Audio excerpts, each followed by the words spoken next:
What's up, everybody? Welcome back to Trenches Politics TV. Let's get it.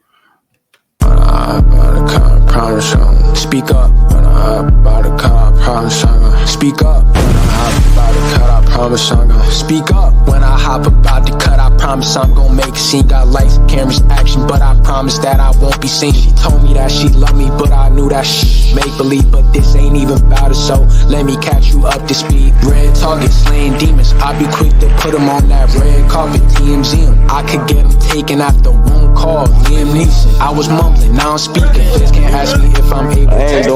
Trenches, you can come by Trenches. You can come by. It's working now, Trenches. Come back.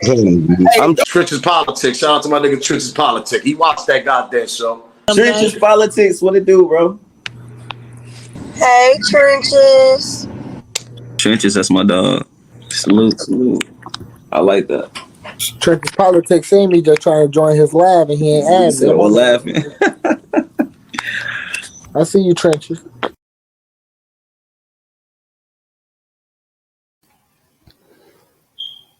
What's up, everybody? Welcome back to Trenches Politics TV.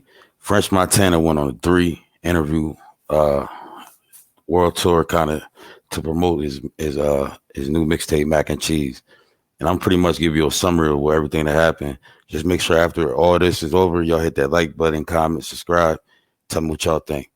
I think it's going to be pretty hot, too, when they come out. You feel what I'm saying? But Fresh Montana says on one of the topics on the Breakfast Club, what he was talking about was Fresh Montana says he didn't have to he didn't have to choose between Drake and Kanye West on Mac and Cheese 5. That's his mixtape, I think. Yeah, my fault. So today, February 23rd, French Montana debuted Mac and Cheese 5, the 21-song effort containing songs like Where They At, Fake Friends, and Money Ain't a Thing. To mention a few, additionally, artists like Bryson Tiller, Lil Durk, Kanye West, Meek Mill, Lil Baby, Jid, more appeared on the project. Noticeably absent from the LP was Drake, who was initially, so he talks about Drake in this joint too.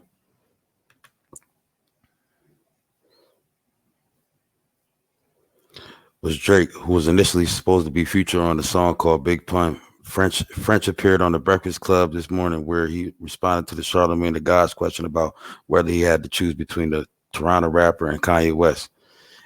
And I'm pretty much give you a summary of what French Montana said, then we're going to play the reaction of that. But French responds to Charlamagne. He says, me and Drake did make music, but we got the documentary coming out in June. He executed, produced, and so we're just going to push the records back to then. French said, me and Kanye were locked in for like a month. He had rented out the hotel for like a month, and we knocked out a bunch of records. He said we knocked out a bunch of records. So he knocked out a bunch of records with both of them. He's pretty much saying both West and Drake appeared to trade subliminals at one another via tracks such as 2018's No Mistakes and No Stylist, 2021's Betrayal, and more. They subsequently came together for 2022 Free Larry Hoover concert, which signaled a brief pause to their beef. However, rumors of tension reemerged after the first-person shooter hitmaker debut Search and Rescue in April 2023, which sampled Kim Kardashian, who divorced the Chicago native the year prior. French continued to say, Kanye and I were doing two different sounds when I was coming in. We was doing the sample vibes, and we was doing the whole him producing and the whole graduation sound. But then the new sound he got now, it was something he was working on. So I was like, you know what, bro? I'm gonna take these records and put them on Mac and Cheese 5, because Mac and Cheese 5 got a certain sound. Elsewhere in the conversation, Jess Hilarious pro French Montana about working with West following his major controversies. He responded, when it comes to music, I don't feel like you get too many versions from him. You just get the music.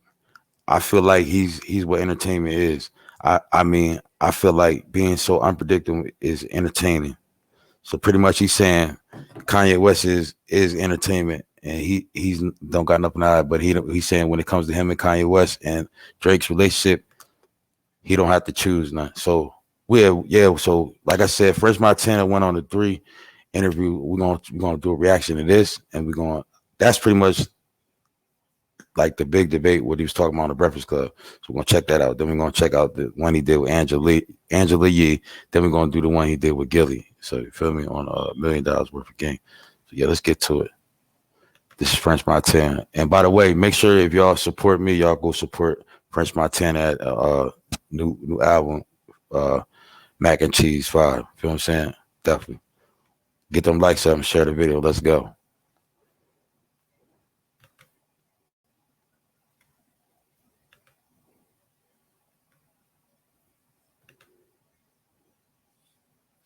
Club. We got a special guest in the building. Rich Dirty Bronx nigga. Rich Dirty Bronx nigga. French Montana. What up, French? How you doing, my brother? You know where that intro came Damn, from, right? Damn, they had another Bronx call. Vegas? Rich You know who Rich called Dirty that? Bronx nigga. That's crazy. Yeah, man. I'll tell you that, right? Yo, it's funny, right? We were in iHeart, right? We were in Vegas, and I was like, "Yo, French, you was a." I was like, "Damn, I'm proud of you. You was a dirty Bronx nigga." Damn, man. That's what I said, but I was so proud of him because I didn't see French come up from the slums. Like, people talk about where they came from and the things that they did, but French used to be in the dirty BX clubs, in the dirty Brooklyn clubs, and the dirty Queens clubs, making the DJs play his music. And he was never, that was French. That's where you would see French. I'm like, damn, you came a long way to Vegas Vegas saw him before stages. that. Yeah. I saw him right before that. Yeah. When Max was No, I mean, the Still nigga home. never ignorant, getting goals accomplished, right? Yeah. It's like Coke Boys, creation of kings everywhere. Oh, you already got it prepared when you have to go Truly to humble unto God. You already prepared. If they ever need to use this is what they're going to use. And that's one of my favorite joints in the album, which is the intro. It's called Dirty Bronx. Thank you, And you kind of talk about everything, where you came from, everybody You talking sampled all what the was ish that you about sampled you. on that? OC. OC. Yeah, Yes, time's OC. up. Yeah. You talk about everybody, people comparing you to Chinks and Max with the Wave and all that. So I think that's one of the dopest joints on there. But why Mac and Cheese 5 and what took so damn long, French?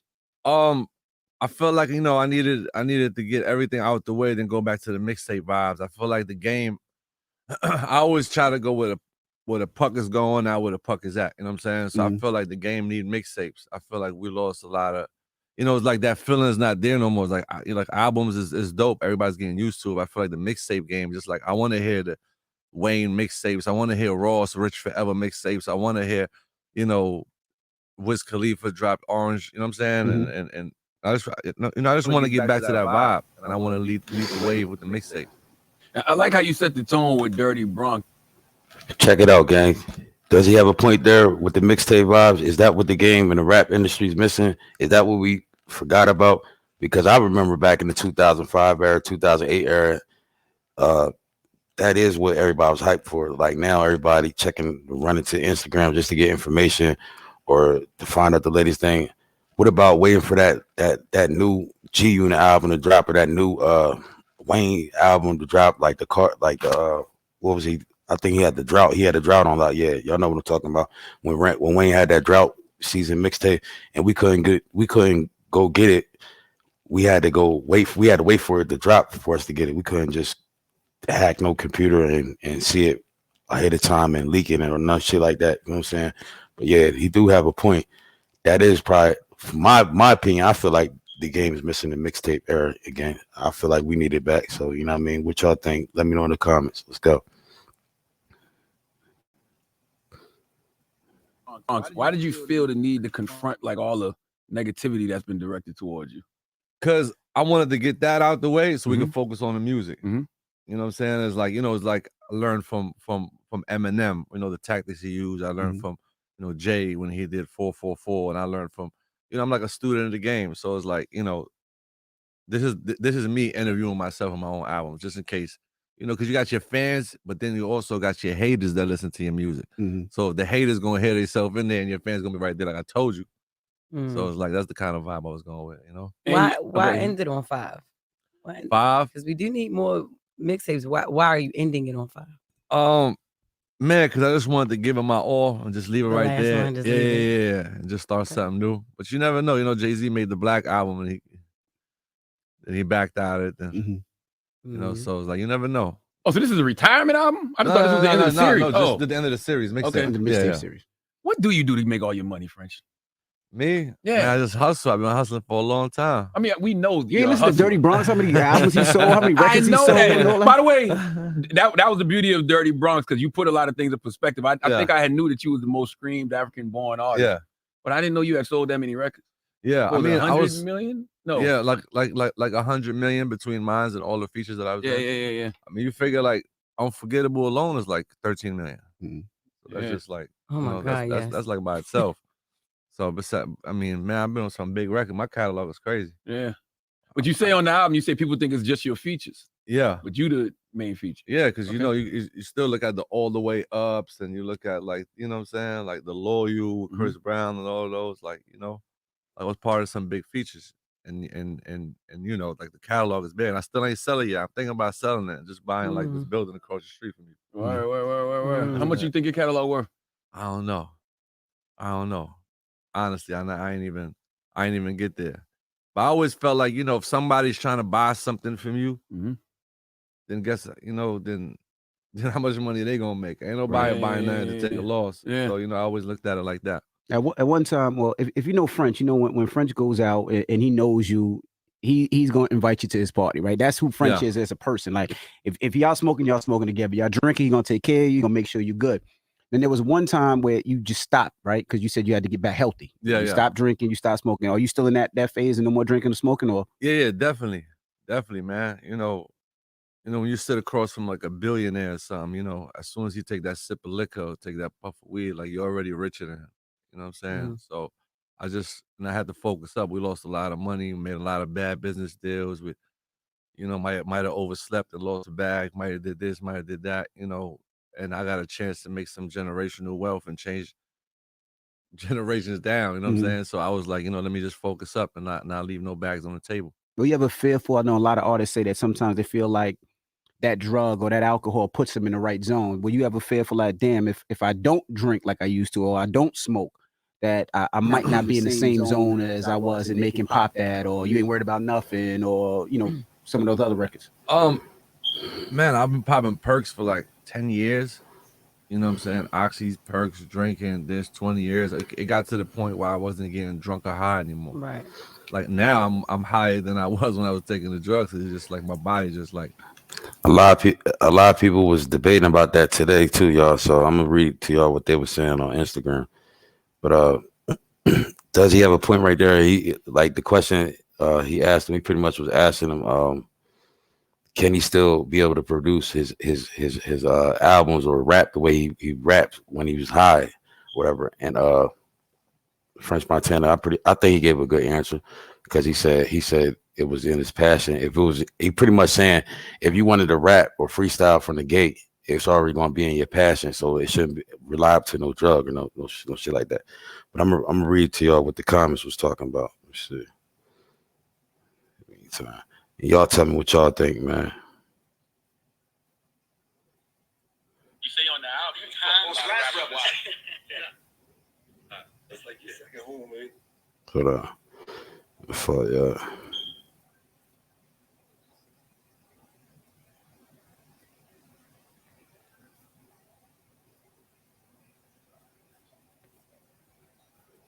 Matter of fact, I just want y'all to see that was a good point, though. But when I find it, I'll probably come back to it, because I can't find it right now, and I don't want to keep y'all waiting.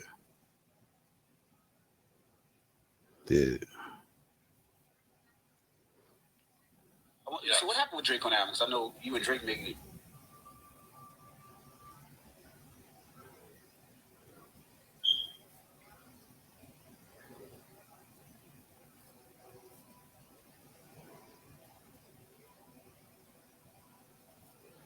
Yeah, matter of fact, we're gonna finish it off. You know, it's like in shop. But I feel like making music is a passion, is love. It had nothing to do with drugs. You know what I'm saying? It was just the drugs kept the negative shit around me. You know what I'm saying? Like the people, I lost people when I stopped doing drugs. I didn't lose the passion. You You know what I'm saying? Because you know when you drink and you take drugs, you know what I'm saying, you let the devil in. You let, you know what I mean? Like I was inviting everybody, and everybody wasn't inviting me. You know what I'm saying? Matter of fact, let me read to a couple of these comments. They were saying like rap wouldn't be the same without French Montana. He'll be known for generations to come. Pretty much. They say drugs or not, it ain't gonna help his music. Only hot songs he has is because of his futures. Do y'all feel like the only hot songs he has is because of his futures? And a lot of people saying his music is trash, but I bang with Fresh Montana back in the day, especially when he first came out, because I give him a shout out because he pulled through that incident where he was I think he goes into that too on the next interview, but where he got shot up in the back of his head and he was able to still rap after that. And then a lot of people are saying that sober artists suck, so a lot of people won't listen to people with their sober artists, and a lot of people just saying music is music. If you love music, you don't need drugs to make music. Do y'all feel like that's true? And a lot of people think saying a lot of rich junkies, needle fiends with there's a lot of rich junkies in the game, pretty much.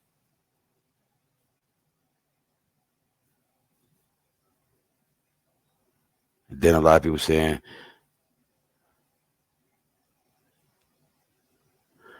then a lot of people just saying he needs features, but I don't know. Fresh Montana came in the game with features, so that's his game. You know what I'm saying? I can't knock him on that.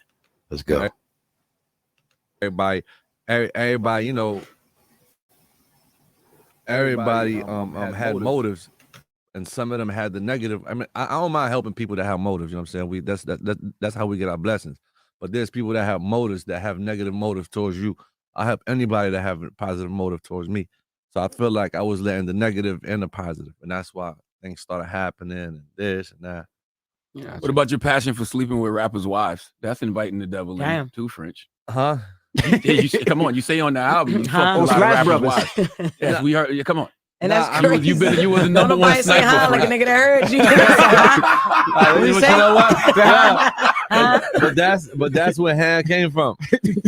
Because you heard They'll be him. in the club and they'll be like, you know, people try to do business deals in the middle of the club. They'll be like, Han. So let me tell you the story about that. Okay. So me and Drake was first working on the record. Another sniper. Yeah, working on the record. And the first line he said, he was like, on Double MG, I'll fuck a rapper's wife. He was like, we should start the shit off like that. Then I just took it and I just ran with it and I just made the first line that. But what that got to do with doing it in real life, though? Huh? What that got to do with actually fucking rappers' wives in real life? No, honestly, I never did. I never fucked nobody's wife. Okay. No rapper wife. Okay. No. So it's just rap cat. Nah, yeah, it's rap cat. Okay. You also on Dirty Bronx. You talk about buying your block, but you said that the Nipsey situation made you pause. Yeah. Can you elaborate on that? I mean, I feel like watching that video with Nip was like one of the most disgusting things I ever seen in my life. Mm-hmm. And I felt like he would and all he was trying to do was just try to change his neighborhood and just bring some great things back and try to buy his block. Mm-hmm. And I feel like watching that scared me away from trying to do the same thing. Mm-hmm. And you know, because look what happened to Chinks. Chinks got shot in Queens. Mm-hmm. You know what I'm saying? Mm-hmm. Look what happened, you know, to a lot of people that don't have a name. You know what I'm saying? A lot of fallen soldiers. So I was just like, you know what? So why come back? Why come back and do that when I'm just seeing everybody around me just fall into it? Dang. And do y'all get that? Like a lot of people was debating about that too on Instagram. They were saying that what he means by that, he was saying the point he was trying to make about what he was saying to Charlemagne right there was, if niggas gonna kill him, then who's gonna have a shot in the hood? Like pretty much how he went back and grabbed up D Thing. Shout out to D Thing too. He did his big solid nigga, you know what I'm saying? For real. But that's what they saying. They saying he just has a point with that. That's pretty much what he's trying to make. But yeah. And if niggas kill him, who's gonna have a shot? You know what I'm saying? And then people are debating about niggas that just want to kill people because it's making a name for themselves. Do y'all feel like that's true? Y'all know how people chase clout now for anything. They do anything for the money. But that was a debate on Instagram. So how did you overcome that, or have you overcome that? I went to Calabasas. Got out of Dodge. But I still come back. But it just, at the end of the day, it's just, it always come from the inside. Mm-hmm. You know what I'm saying? So you just gotta be careful how how you let people get in contact with you or touch you. You can't be just easily touched or easily get in contact with easily. So anybody could pull up on you to do anything to you. You know what I'm saying? You gotta be able to be like a hawk on top of the mountain, just watch your prey. Whenever you want something, you just go handle your business and dip. I feel like that's like advice for anybody that's making real money. That got a lot of jealousy that come from where we come from. You know what I'm saying? It should never be a situation where somebody can go to the block and see you at a store or this and that. When some people, what Jay-Z said, broke niggas don't want no cash. They just want to kill you for the name. But even moving to Calabasas, I mean, Pop got in Cali. Nah, you're not getting through this security. Right. I live next door to Kris Jenner, next door to across the street from J-Lo, Will Smith down the block, his kids walking up. Like, you're not gonna get through. They know about that. But at the end of the day, Pop had no security. Pop had a gun on him. Pop had the wrong people around him. I was supposed to meet up with Pop that night. He had a party at his crib. Yeah, we were supposed to meet up. I went to the strip club, and after the strip club, we were supposed to go to his house because he sent everybody the address for the party. You know what I'm saying? He had put that post up. That's new information, y'all. He said he supposed to meet up with Pop Smoke that night when he died or whatever. So do y'all feel like that's cap, or do y'all feel like that's true? Let me know in the comment section so we can debate about it. But if that's breaking news. French Montana said he's supposed to meet up with Pop Smoke. Do y'all feel like that's cap? You know what I'm saying? And he said he's pretty much trying to tell you what he was about to get into. But so pretty much, if everybody knew where the drop was over there, then how do we know that everybody over there wasn't just hating on him and was trying to get Pop up out of the way because they didn't want him to be the next big New York rapper? You know what I'm saying? We don't know.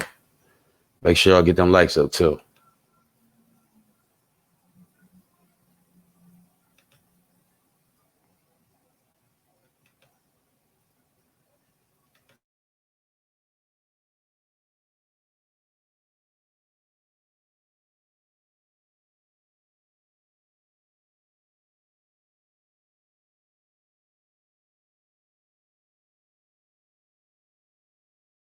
Up a couple of hours before, and he had no security.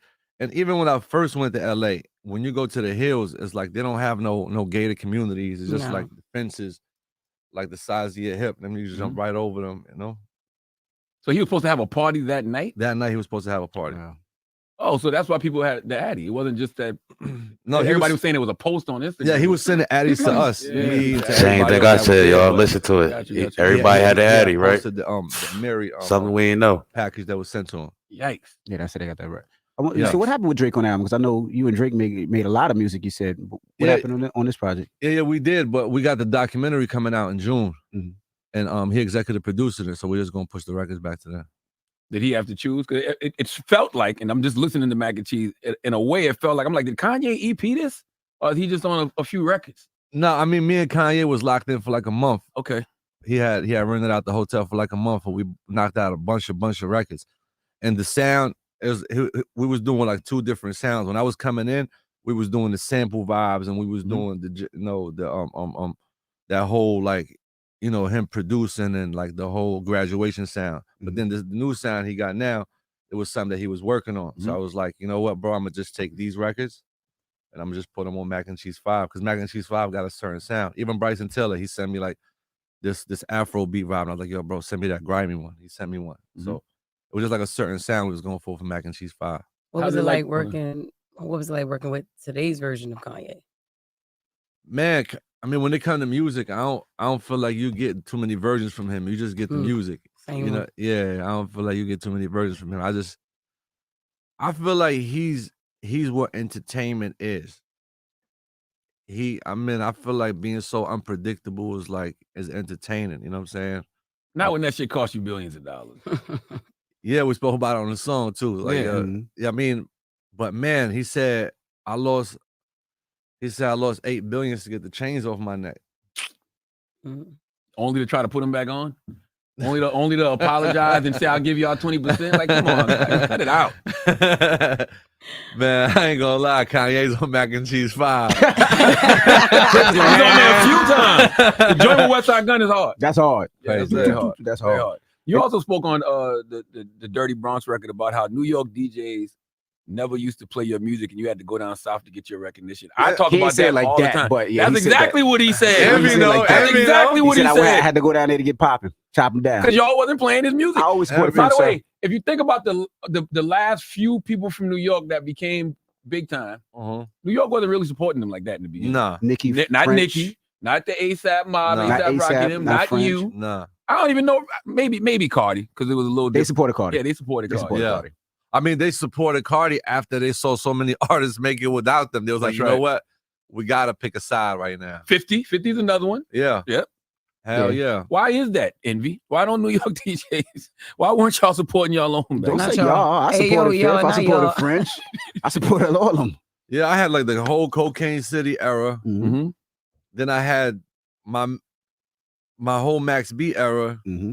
Then I went down south and made Chop It Down. Mm-hmm. Then I was like scorching hot. Then I was like, you know what? New York ain't showing me no love. Let me go down south. Mm-hmm. Then I made Shot Caller after Max B got locked up because I was so much blackballed.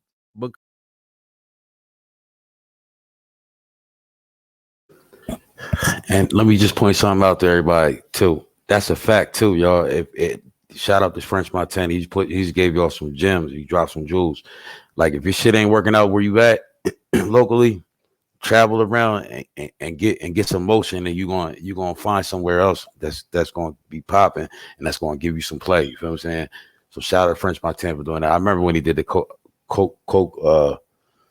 Cocaine City mixtape. He came out right after Smack DVD. Shout out Smack DVD too.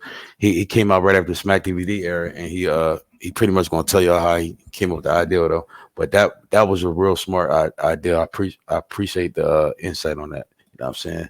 And I think that was dope. You feel me? How he came up with that though. Feel me? And he pretty much followed the era and that whole in that generation when that shit was popping off. A lot of people wasn't really trying to. A lot of people, tell you the truth, a lot of people wasn't really trying to fuck with the mixtape era at that time because they were still like getting used to the social media apps and all the social media era that was coming. You know what I'm saying? I remember because I was a kid at that time. You know what I'm saying? But yeah, shout out French Montana for dropping that jewel. Let's get back into this reaction though.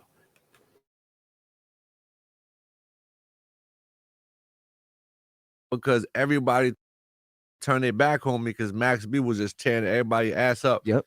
And after he got locked up, he just left me with the black ball. I was just like, so I just locked in with Harry Fraud and we made Shot Caller. It was like I got put into a corner and it was like, yo, is either I'm gonna fight through this with music or I'm just gonna just be like, you know what, you remember that kid who used to have mixtapes with Max? So I was just like, you know, but it took me 10 years. Like it was like 02, I dropped the first Cocaine City till 09. That's when I got signed. You think a lot of that's because people didn't take you serious as a rapper? Because they remember you as the DVD guy? At first, yeah. At first, but the DVDs, you know, there was a time where Envy had an artist. Red Cafe?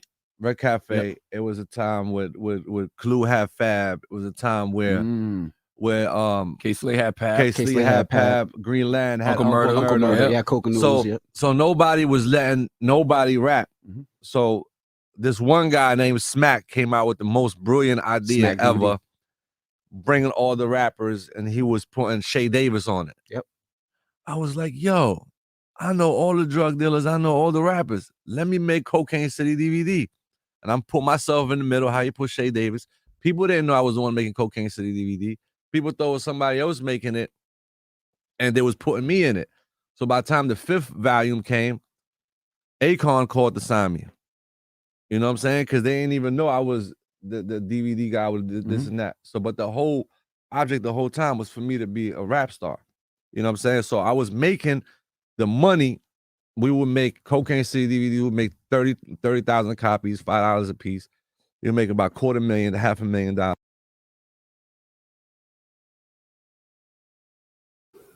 Damn, shout out French Montana too. Make sure y'all go check out my short I uploaded today and hit that like button and make that joint go viral because I damn sure uploaded that because that's a fact. back in them days, nobody didn't know about it, and the way he was probably getting by with it, he was probably just going through the hood, giving interviews, and nobody even knew that he was the main owner of the whole platform. He probably was just making it like he was working for somebody else and being able to pop with the whole thing and putting it back out. So shout out French Montana for doing that, man. You know what I'm saying? He just gave y'all some jewels too.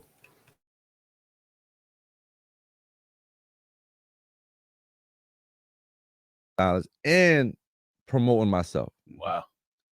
People was paying Smack $50,000 to get on Smack DVD every time. I was making $300,000 to $500,000 every volume, and I was putting myself on there. By the time the 5th volume came, it was just like, so I was always ahead of myself, like, you know what I mean, from the beginning. So by the time $500,000 a DVD, but you put it right back into it. Yeah, you know what I'm saying. So you was always investing for the big picture. So by the time Akon signed me, that when he gave you the fake watch. Oh man, shout out to my brother Akon.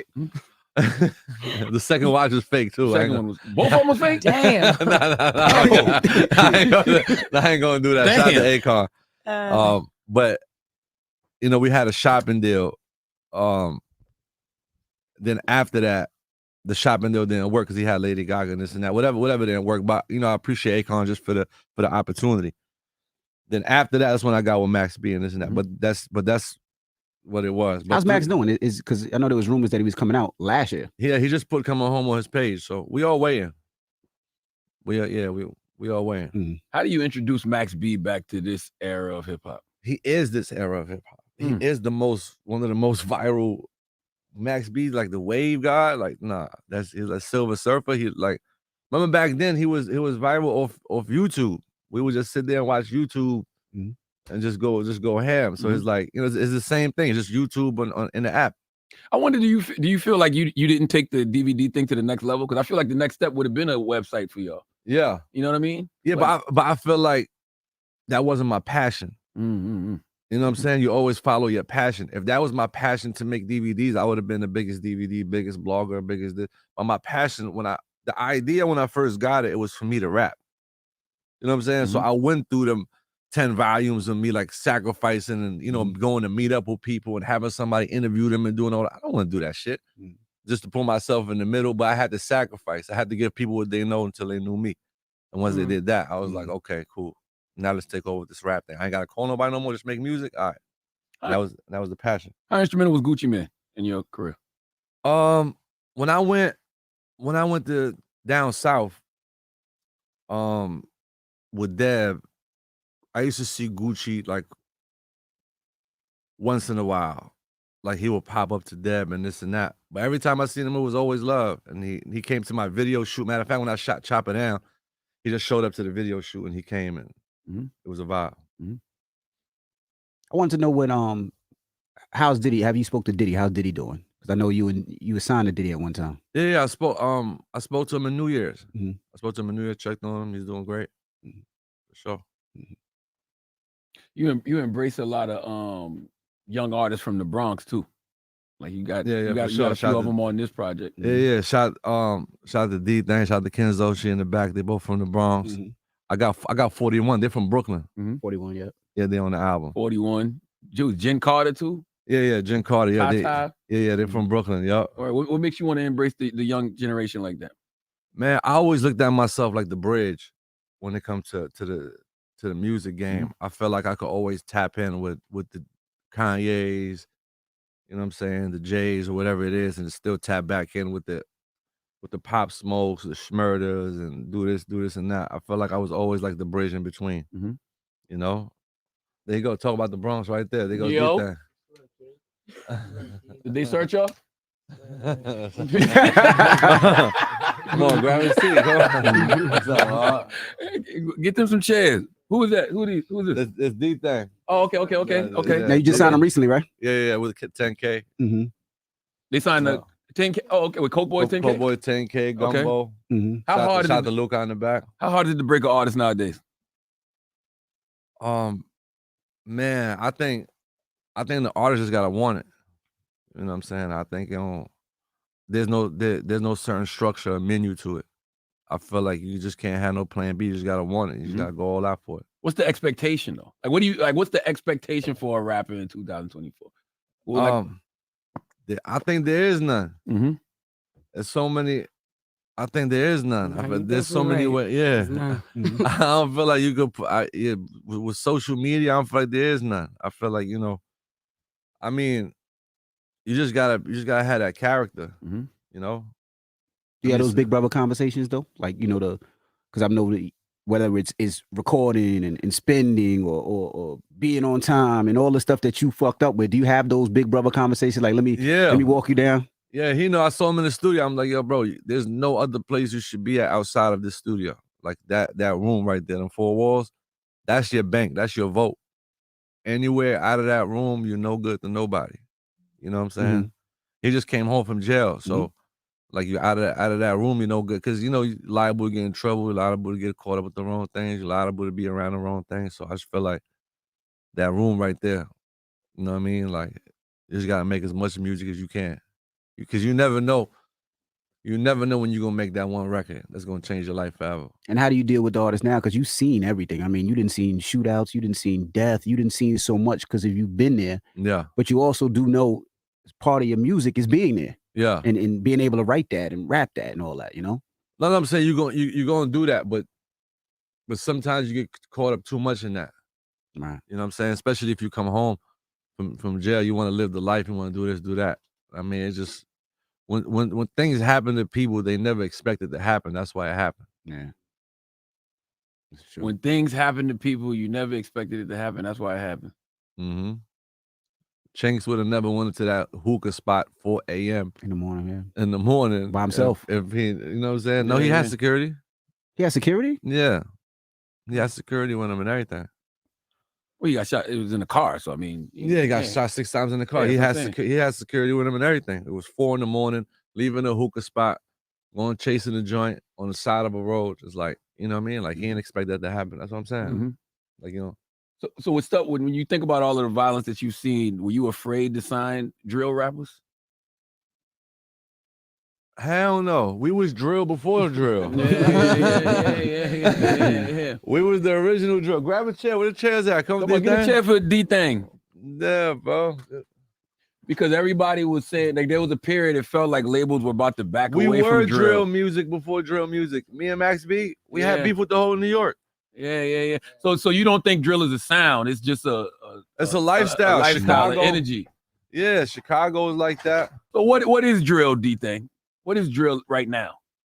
Yeah, go ahead. Now drill is like anybody do it. Like you could just come from college and just had a whole good life and just drill rap now. Like niggas just do that now. Wasn't like that for me when I was feel me. I had to really do shit like. But that's the problem though. You know what I'm saying? Like a lot of rap, like you saw Fat Joe say 95% of his lyrics were lies. Not this new generation. Nah. Right? He started drill, bro. You can't lie. That's bad. We can't lie. I really was rapping what I really lived. Do you see like you got to feel like, you know what, I got to get out the Bronx. The Bronx is crazy. The craziest people in America come from the Bronx and all of Florida. Shit is whack, bro. I'm different now, though. To get up, go anywhere I want now. I don't gotta stay here. It's different now. Kenzo, what is drill to you? To the mic. I feel like French said, it's a lifestyle thing. Like, cause like I feel like you connect with people through music based off of like the vibes that they give you and like the feel that their music give you. So like if somebody, like you said, if somebody cap rapping and it's like, you know, this person is in college and they're doing drill rap, it's not really gonna stick as much as, you know, like French come out here talking about him growing up through the struggle and shit. Like it's gonna be more relatable. Fucking rappers wise. I feel like he said yeah, that shit he's really doing. Yeah. I don't know about that, but I feel like you said, it's like a lifestyle thing. It's like what you talk about and like what type of vibe and energy your song or music has is what gives it the drill. Do you feel like people have to live their lyrics though? Because I want y'all to lie. I don't want you. I feel like yes, you have and to. no, because your music it has to be relatable to stuff to people who. Cause a nigga like me is not gonna jack it. Nah, if I know you did not do nothing before, the whole world, you got the whole world hype. I know what's going on. No, but now you thinking about it in like a doing shit way, but like on some like how he said French could be capping about fucking rappers' wives, but that's some relatable shit. Somebody out there fucking a rapper wife. Like, you feel me? So you rap about another nigga lifestyle. No, So just rap about another nigga lifestyle. No, I'm just saying rap about what music French is do. to be No, and I never do that. That's the Don't do perfect that. balance to have with she. You call them best friend. That's a good balance to have her with you, because I understand like the street part of it. You know what I mean? But you don't only want to appeal to the street. You know what I mean? It's people that will look up to you, and that looks up to you that is not gonna be in the street and still feel like they can do what you do. Man, I feel like rap is already out of the limit of everybody. So it ain't no real rap anymore. So what you just all this tough stuff, it ain't even called for because you only one being tough. You know what I'm saying? I understand. I understand. Ain't nothing wrong with being real. Don't get that twisted. I'm just saying. I understand. Ain't nobody. But you feel like you've been through it, so you only respect what people have been through. Yeah, that feel me. So I don't even care about that. I'm trying to change my life too. I don't care about none of that. Period. Drill, none of that no more, bro. Just being me. Exactly. Like good point. I was about to say, because you just came home, you talking like you ready to go right back, man. The way that it is. But shout out to D-Thing too, man. You know, lyrics brought up in court. Like you don't want to be. Shout out to French Montana for signing D-Thing too, man. He seen potential in him. Yeah. But make sure y'all get that likes up. Yeah, the Rico too. Share the video. What? Yeah. Oh, that's why you did the 3? Yeah. That's the reason I still longer. I was about to come home, bro. They went through what Thug and them going through at an early age. Word. He got a crazy story because he got a story even with the group that he was with. His man took the gun charge on. Y'all see how Charlamagne just threw that in there. Like, I'm starting to think something's up with you, Charlamagne. Y'all see how he just threw that question. So that's how you took the 3? Like, come on, man. We talking politics or political? What are we doing, man? What's going on? But they already got like a whole documentary, and he's not even like 20. He's not even in the middle. His early 20s. Like, yeah. Well, that's good. You learned that lesson already, though. That's beautiful. So what's next for y'all? What's next for the artists? Because I know usually you do compilation and you Coke Boy compilation. Yeah, we're gonna do Coke Boy 7. He got he just dropped like 2 singles. I'm about to do a video today too. Yes. Nice. Nah, he moving. Like, serious, he came to my crib.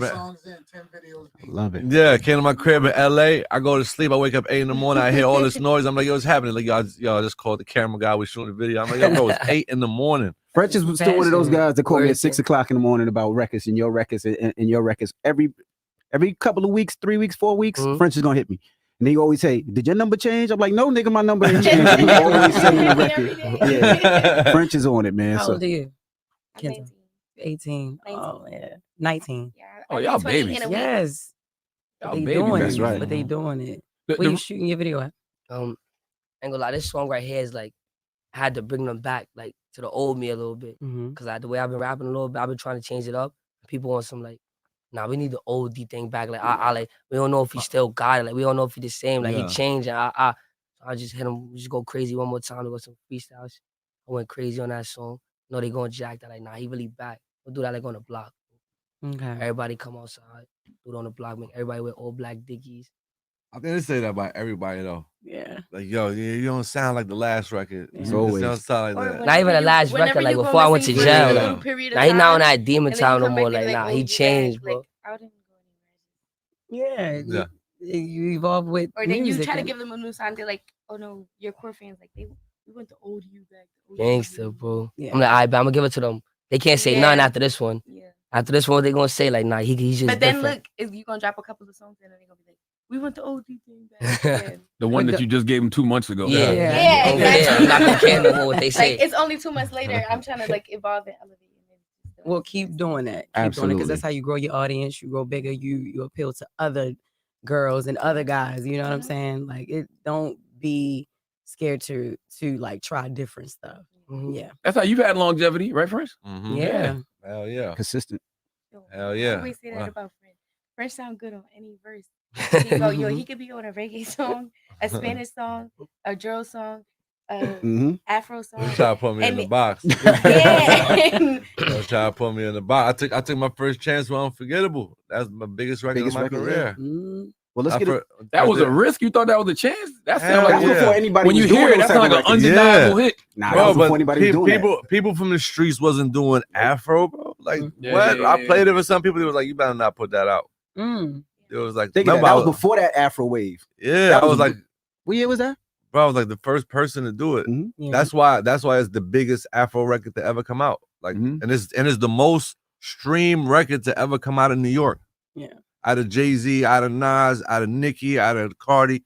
Nobody record streamed more than Unforgettable. That's crazy. Because I took a chance with a sound. That's right. Is that why you Yeah. shot it over in Africa? Yeah, too? shot in Africa because it was just like, like take it back to the Tell him what you said, Jess. Love that. I said Before he he shoot a walked lot in. of his videos in Africa, yo. I ain't scared. stand up for us, You man. said, why I you always said he shooting videos in Africa?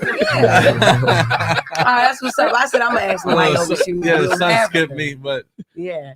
Yeah. I like it. I love to see it. You shine a light on them. You shine a light on the artist. You know, it's a whole Different, man. package deal. I just Yeah, wanted to know man. why. Different, man. I got he got a record with DeVito coming out. He got drill Hey. drill There you Afro go. coming Drill out. Afro. Gotta go Luke crazy putting on that that. together. Hell yeah. Hell yeah. But they still got you under the microscope though, French, because didn't they search your PJ? Yeah. In Colombia? Yeah. Hell yeah. I mean, but it was like the whole Coke Boy thing. They probably Googled his name and seen Coke Boy, baby. Yeah, like Wow. and it was in Cali. I was like,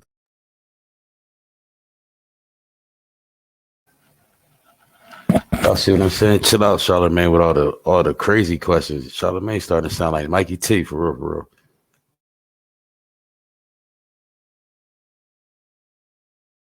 like the capital of cocaine. Damn. Yeah. So they didn't have no reason. They just No, they didn't have no reason. And you couldn't do nothing. Nothing about it. God damn. I just see the dogs walking up, and I'm like, yo, what's going on? Yeah. You thought it was funny? Yeah, because I ain't have You nothing ain't in had there. nothing. Yeah, that's when you laugh. Hell yeah. Well, let's get into a record off the album. What you Oh, wanna two hear? more questions. Made in the USA. Mm-hmm. You talk about, just your appreciation for achieving success in America. What does that mean for you? Man, I mean, being born in Africa, coming here 13, not knowing English is a different hustle than if you're born here and used to the life. I felt like Made in USA is like an immigrant story. It's just coming here with your family, and there's like your mother, watching your mother struggle and just try to adapt to the culture shock and just coming here, especially learning English, not knowing English, but not that, trying to do the worst fucking job you can do, which is rap. So you pick the hardest job. You know what I'm saying? You come right to the mecca of hip hop. Right. You know what I'm saying? When it was hard to make it. You know what I'm saying? When you had Big Pun down the street and you had so I feel like Made in USA is kind of like, that was like one of them stories. Like, then hustling, I'm talking about hustling on there, like literally getting crack from my cousin and telling him my mother stole it. And my mother seen it and started crying just so I could sell it and buy my own work and start selling work. Wow. And it was just like doing little things, like coming up and just like, we learned from, man, shout out to Luke out here back there. He been from my block for like 20 years. So he's seen the struggle. So making it in the USA, it's just something that I'm proud of. You also, they don't give Get you that enough hard, credit for that the body community. What we say, anything? I said, now they bodied that 20 years later. Look what they doing. That's crazy, bro. Right. It's fire. Hell yeah. And you don't get enough credit for the community service you do. I mean, this around the world. Yeah. You donated 500 canoes. Yeah, to Makoko. It's Wow. crazy. It's like the city that's under the waters. It's like I've never been nowhere that's like that. It's like you take a canoe from the bridge side and you stay on the canoe for like a half an hour. Then you just approach this city that's all underwater. Like, nah, it's crazy. Like, yeah, like half of the cribs under the water, then like only like the 2 floors up, and people just the living was crazy when I went there. It's like, I think like 300,000 people. I don't know how it got like that, but it's one of them wonders of the world. Oh, she said, was it a flood or something? I'm trying to understand too. Yeah, I don't know the history, but it was just a blessing to see that, and a blessing to see that I could help. The same thing with Uganda. We went and opened up a hospital over there. Same thing with Morocco. We went 1,000. Yeah. Quick relief fund. Yeah, for Morocco. Same thing for the Bronx. Open up school program. I mean, whenever we get a chance to give, we always gonna give back. Yeah, for real, for real. And was it true that you said that J. Cole was supposed to executive produce My first album, first yeah. album? Yeah, J. Cole heard my first album in Miami. We was all in Trina House, and I was playing it for him. And he was like, yo, bro, let me executive produce it. Mm. Then we was on tour with Club Paradise tour with Drake. So we all just jumped on tour. But honestly, part of me was like, yo, I'm gonna let him just put his name on it. But if I'm gonna do an album with J. Cole, I'm gonna want J. Cole to do it with me from the beginning so I could benefit from the J. Cole experience. You know what I'm saying? I come to him with an album already done, like, yo, just slap your name on it. Who you think you have better chemistry with, Cole or Drake? I feel like Drake for something. Yeah. Because you like y'all like Sniper 1 and 2, y'all go back and forth. Nah, Drake, Drake. Nah, Drake, my twin, man. That's my bro. Me and him definitely got better chemistry. Just because, you know, when Drake first came and people didn't really know who he was, he came in, you know, to New York and this and that, and we met up and we met up like again in Miami when I was doing Ross album. And we did Stay Scheming. And Drake first heard it when Ross played it for him, and he was like, yo, I heard the whole album. I want to do this joint. You know what I'm saying? And just like we're building out from Pop That to, you know, the whole thing, I felt like it was more natural. That's crazy. That's two of Drake's best verses. Well, Stay Scheming and Pop That. Yeah. No, definitely. It was moments. You know what I'm saying? It was moments that was crazy. Who smashed more Kardashians, you or Drake? Jesus Christ. Okay. Mac and cheese 5. Mac and cheese 5. What you want to get into? This guy Charlamagne is out of bounds. I mean, since we got Drill in the building, let's go to that 41 song. Okay. All right. Well, we appreciate you for joining us. Man, thank you for having me. Ladies and gentlemen, Mac and Cheese 5. Make sure you get it. It's out today. Salute to D. Thanks to Kenzo B. Yep. And it's the For real. New That's York your in the name, building. Kenzo B. Shout out to all of them. Shout out that was a lovely interview. Shout out to Kenzo B. Shout out to French Montana. Shout out to D Thing. Shout out to Breakfast Club Auto. You know what I'm saying? And I don't own the copyright use to this. Fair use is in effect, definitely. But yeah, I'm just giving y'all my input from the Trenches Politics way.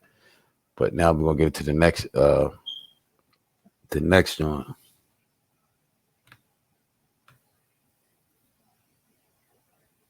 There you go right here.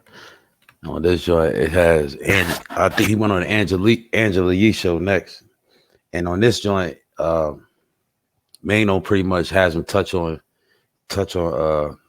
pretty much Mano makes him shed light on the video shoot incident where French Montana faced gunfire and then now grapples with a $50,000 lawsuit or something like that.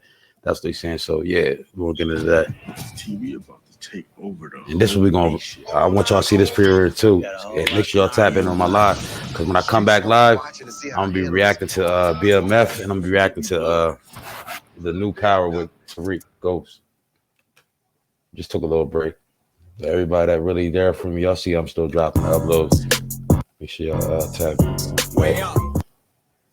Make sure y'all tap in for my live. I'm coming back. So yeah, shout out to them. Frenchman solid. Like I said, Frenchman solid. No, but the episode pretty much wraps around this. It pretty much touched base on the album, the Mac and Cheese album 5, and pretty much a couple questions that was just asked, and then but it sheds more light on the incident happened with him in the video. What is it? The incident happened with French Montana where he faced gunfire and now grabs with a $50,000 lawsuit at the video shoot where he got shot in the back of his head, I think, something like that. I'm not sure. But y'all let me know if I'm right or not in the comments and tell me what y'all think. Make sure y'all hit that like button, subscribe, share the video. Thank you. Let's go. This new changed Mano. I ain't meet him yet, but you know what I'm saying? Like, you know, we little baby evolved. well, Mac and Cheese 5 Baby steps. is officially out now. Mhm. So Yeah. congratulations on Thank this you, thank project. This was a real rollout too, because you know Yeah. sometimes people just like surprise Yeah. drop an album, but you've been putting out singles. Yeah. You've been promoting it. Yeah. I feel like that doesn't happen as frequently as it used to. Nah, I feel like the game be changing. You know what Mm-hmm. I'm saying? Some people come out and some people, you know, do they promo same day. Some people do a week before, but we come from the mixtape. And that's a fact too. I think that's what he's trying to show you, everybody too, how to get back on your grind as a regular artist and a rap artist and it's just an artist in general. Like that's the era that I really grew up where people was out there promoting for themselves, like the No Limit Soldiers, the Master P era, the Birdman before the Cash Money. They're out there promoting that shit for themselves. Feel what I'm saying? But out the backseat of their trunks, their cars and shit like that. You know what I'm saying? But that's what he's pretty much touching bases on. And shout out to him for bringing that back. I do feel like that's where we need to get back into. Everybody dependent on Twitter, Instagram, social media, shit like that, platforms. I'm not saying it's not bad to have a platform because I do appreciate the platform, but let's get it from the mud again. What happened to that? You know what I'm saying?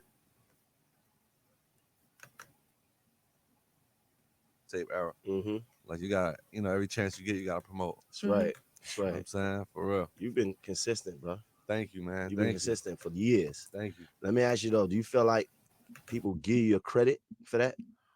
Man, you ain't gonna get no credit. See, I mean, you from Brooklyn, man. You know what Big said, and you're nobody till somebody kill you. Oh, don't say that. I feel like this though. It's real talk.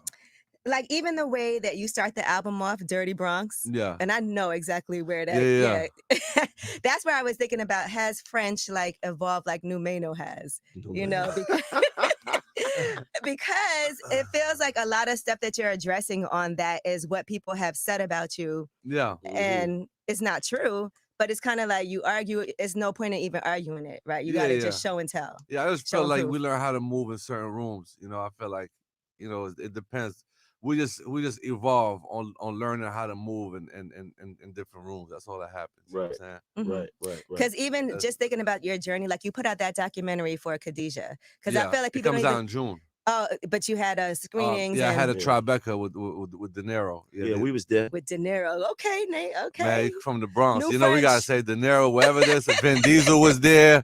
What else? But we gotta promote. Yeah, for people to realize you didn't even speak English. Nah, at first that well. Nah. That's a big deal. I don't think people understand what that must feel like to be in the United States not speaking English. Nah, it was just it's the culture shock. It's coming from somewhere that's totally different world. It's like coming from black and white to a colorful room, or it's like a baby being born, like to all them lights, and it's just like you come from a totally different world, and you just. And me, I'm just like, I felt like I did the most savage thing you could do, which is pick rap. As like you go from not speaking English to picking the worst job you can have, which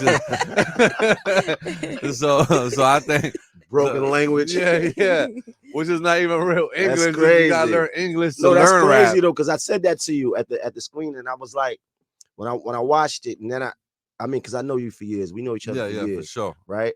But when I really watched it, I really got a chance to really understand the struggle. Like to it's already a struggle just trying to exist, coming out the ghetto for any of us, but to come here and not even speak English is a whole different struggle. Yeah, it's beyond. It's beyond. And I mean, my whole family didn't speak English, and my father tried a couple of businesses and it didn't work, and he went back. So now it's like me and my mother and my two little siblings, and I became my mother's husband, and my two brothers became my kids, and it was just like now life begins at an early age. So but it just teaches you a hustle at a different level. Yeah, and then like you said, because I feel like the intro alone just says a lot. Like these are the questions that you get asked all the time. Oh yeah, or things that people have been saying. Yeah, in interviews and things that people say. And I see it's more rare for you to like respond to certain things now. Yeah, too, you know what it is? I stopped doing interviews, and people. Instead of me doing the interview, I was like, you know what? Let me just interview myself on the first song, because I know exactly that's what it felt like. What people want to hear. You know what I'm saying? But that's what it is. I think it's just let's get everything out the way. I learned from Eminem. I learned, as a student. That's what it kind of reminded me of. Like, it was a cause I listened to the whole album Thank you, bro. this morning, and that's what it reminded me of. Like something really creative. Yeah, you speak in third party, like somebody's talking to you. Yeah, saying something back. Oh, Chinks is better than you. These are some of the you like. Well, I he was my protege. Right? Yeah, I put him on. Right? You know what I'm saying? So hell yeah. But I feel like. When you're at a certain level, man, like we ain't even trying to straighten out no rumors, bro. Yeah. Whatever you heard, man. No, like whatever. right. Like it we is ain't what even it trying is. to like whatever. you're right. We too official to be trying to Exactly. straighten out no rumor, man. Nah, you're right. You know what I mean? You know what else I learned too? Lawsuits. First of all, for the first time in my life, have been getting like people trying to sue for things. Yeah, I just saw somebody try to sue me for my dog biting him for $2 million. Yeah, I just saw that there's too. a fucking dinosaur, bitch. You. But yo, bro, it's like I'm never in my house, so I don't know. I mean, I don't know what the situation is. Like I was like, yo, what's going on? So I don't want to speak on that. I don't like speaking on shit like that. But. Right. No, but my attorney, because I get like very bent out of shape. Like I had a couple of situations and my attorney was like, Angela, you're gonna like I get sued for things damn near every day. He was like, it's okay. You don't have like, but I still worry about it. You know, because anything can happen. You don't know what's gonna something that you think is ridiculous. Like no, it could work out for I've been them. sued 3 times. Yeah, see? Sued by a dead person. Yeah, no, like that's crazy. A state. That's crazy. Yeah. Has anybody ever tried to put a baby on you that wasn't yours? Man, I don't even be Baby knowing. yours, French. Right. French, that baby yours. That baby's yours. Mano's got those calls for sure. Nah, man. Yo, but it's crazy because it's like, you know, in the streets, like you worry about somebody trying to kill you or somebody trying to rob you or somebody. You come into the industry, is like, you worry about like this is all like I used to think that shit. Getting into the industry, you was gonna escape a lot of that. Yeah, and it's kind of like you opens you up for that. When you speak about death and all that, right? We in a time right now where a lot of rappers is dying. You had a video shoot, you know, I think you was in Miami and some shots got fired. Like, do you think about that? Of course, I'm traumatized. I'm traumatized. So think about it like this. There you go, right there, y'all. Imagine getting shot at, right? Not knowing what the coincidence is, and after you get shot at, you get sued. Right. And you're like, I didn't. So the people that got shot at treating you like you the one that shot them when you got shot at the same way. So it's like, yeah, it's crazy. I mean, it's make you don't even want to come around people. That's what I'm saying. And that's why you said your circle's a lot smaller. Yeah, it became a dot. Yeah, it's a dot.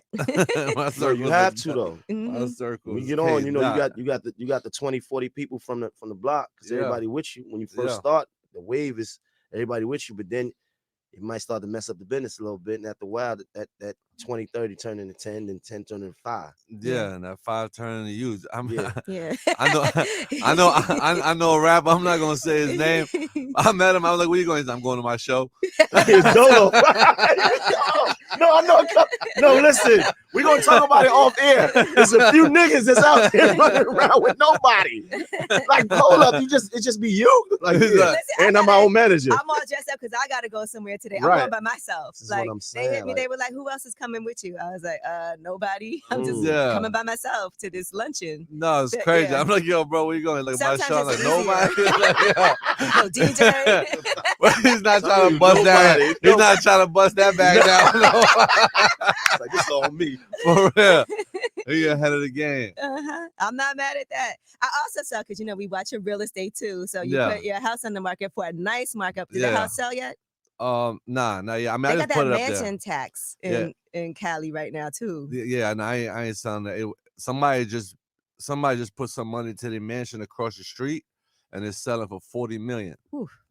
And it's literally across the street, and it's 2,000 square feet. You're like, let me hold on to this. Yeah. So it's like the price just tripled like overnight. So I was like, why sell it? Just hold on to it. Yeah, and You know then what you can I'm take saying? that equity and Yeah, I mean the same thing in New York. I bought some shit like 5 years ago, doubled. Same thing in Vegas. I bought something right across from the new Fountain Blue, and it just doubled up to like 10, 15 million. So it's just, but I've been doing that when I first came into the game. I was just like, let me just buy some shit, especially now. It's like, you always been hustling though, even from when I first met you. Like doing I met you so long ago too. Like Mano doing the DVDs. Mr. Cocaine City. Man, but we've been grinding, watching artists elevate, and that was the only thing that separated artists. I think it was just the moves that they made, and how they established themselves, and and I was just trying to be a student and just be like, yo, how am I gonna separate myself from somebody that that's doing this and that? So I was like, yo, let me buy some real estate because we see in hip hop, even me doing Cocaine City, like I would do Cocaine City, Mano blessed to last the game this long, but.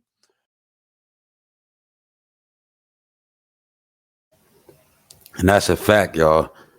When you become a rapper, don't just spend all your time just being a rapper and thinking just rap is going to be it. Like you see how Rick Ross do. Rick Ross go all around. He got Wingstop. He got all type of shit. You know what I'm saying? But and he's investing in houses and shit like that. Keys to the city of this, keys to the that, all type of shit. You know what I'm saying? But like French just said, you want to invest into some real estate or something else. Airbnbs, something. You know what I'm saying? But that's a good point. You don't want to just stay stuck in one lane. You know what I'm saying? Shout out to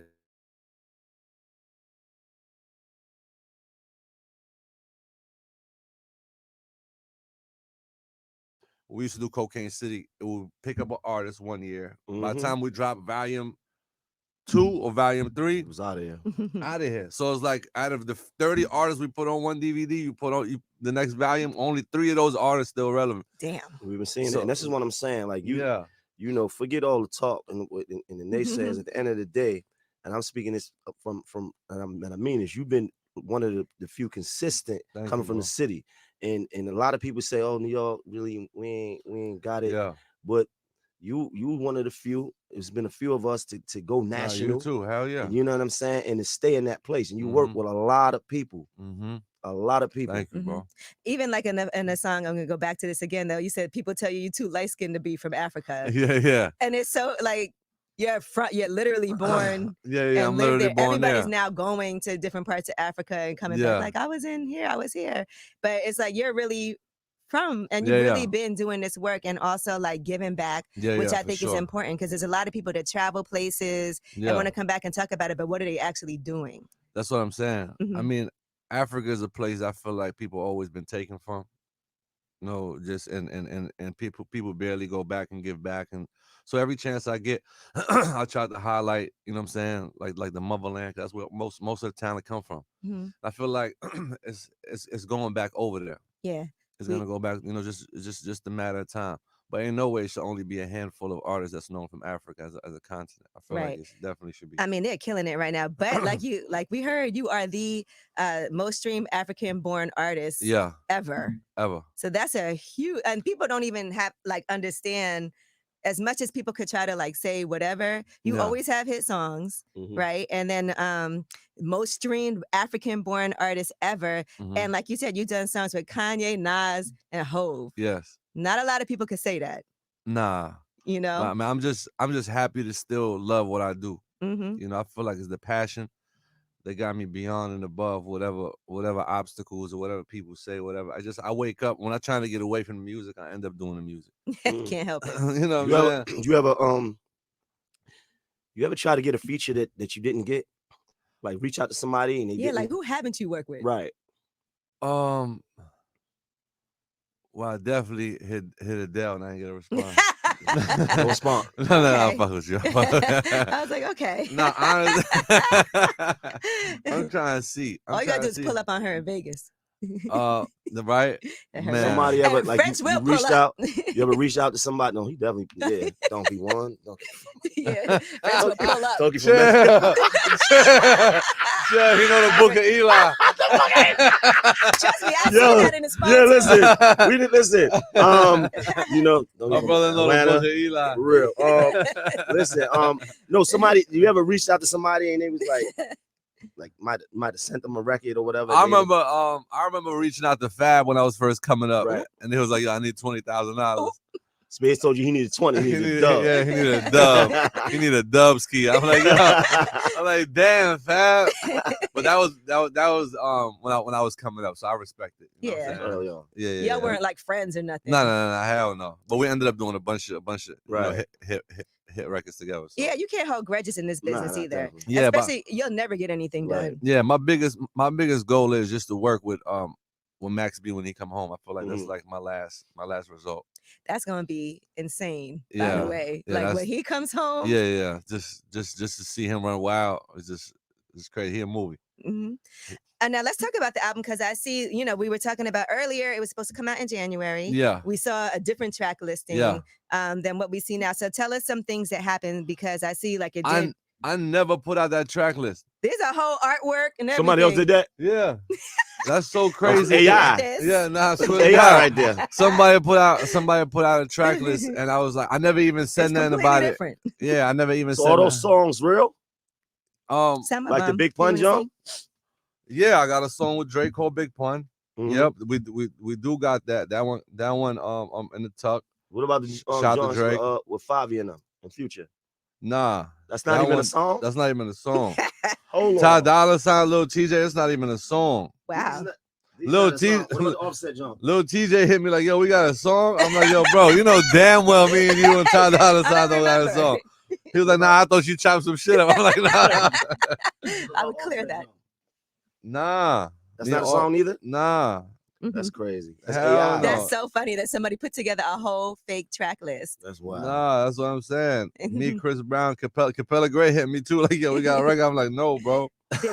They're cool with it. Why didn't you put the Drake song on here? Because I saw people were saying, what happened to that? Because we got a documentary coming out together, and I feel like it's a better look that we dropped. You know what I'm saying? Okay. You know, and it's more of a summertime record, a Big Pun. It's we call it Big Pun for a special reason. Okay, we can't wait to hear that one. Yeah. You probably got so many songs in the tuck too. Yeah. You ever seen that meme with the guy with the big book bag? That's you. With the JanSport, with the full of hard drives. Yeah. I mean, we've been recording. We always record. And with Kanye, because he's on a couple of songs here, was that specifically for your album, or were you guys working and then you were like, I'm gonna take this for mine? Because I know Kanye's been. I think we always just working. Like he had locked down a hotel for like 30 days, and we just locked in and made a bunch of songs. We just got like a bunch of records, and when it came time for me to drop the album, I was going through records. I'm like, yo, I love these right here, because there was a lot of records that I had that I didn't put on Mac and Cheese5 because it's street mixtape. You know what I'm saying? Right. So it's like a lot of things don't fit. So I just grabbed because he got even the sound on his new album now that I love. But you know, with Mac and Cheese5, it's like samples and it's just like the boom bap and it's just like back to the street. So right. It was these two records I love and I put them on here. Time's Up, that you used that first to start it off. Yeah, by Time's OC. Up. I Yeah. was like, okay, that used to be my song. Yeah, Time's Up. You Right like over them the top. samples though. Yeah. How does Even that if- affect the bottom line though? Like, are you ever like, damn? Sometimes they own percentage off the next record. 100% publishing. They want everything. Sometimes. Like, So it's not about making money off the actual album, because it's hard for people to do that. If It's never been about making money off the music. I feel like that's something I learned early, because if I did, then I would have never, like just went out there and spent $700,000 on Unforgettable before I made $1 off of it, or like, buying certain songs from people and just like going, overboard. I might be in the negative spending money on this album, but then you hit that road, right? You know what I'm saying, and you're making money. But it's all about leaving the best work you can leave, and not just making, you know what I'm saying, making it a money thing. I feel like Yeah. you're making a money thing. If I'm making a money thing, I spend $100,000 and do a whole album. Just use beats my little brother do, and just Yeah, you know what I'm that'd saying? be different. Yeah, but that's what it is. you be cutting Sometimes corners. every producer that probably produced one of these samples probably trying to throw their own beat under the song. Like, yo, bro, why don't you? I'm like, yo, just put the sample back, bro. Like, so at the end of the day, you gotta make them choices.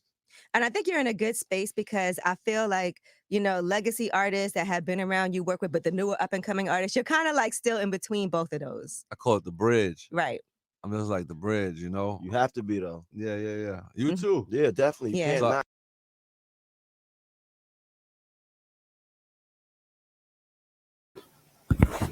And for a perfect example of what they talking about, how he just put D-Thing on. He was just like the bridge for D-Thing to come through. You see how D-Thing was shining with Gumbo, but as soon as he got that bag with French Montana, because I was wondering what happened. French got him, and then all of a sudden D-Thing came back and said he didn't say nothing, but you didn't see French Montana in the video with D-Thing. He was just with Gumbo, and then all of a sudden French Montana came back. He signs him. So yeah.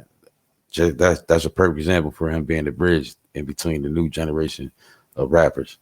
Hit that like button.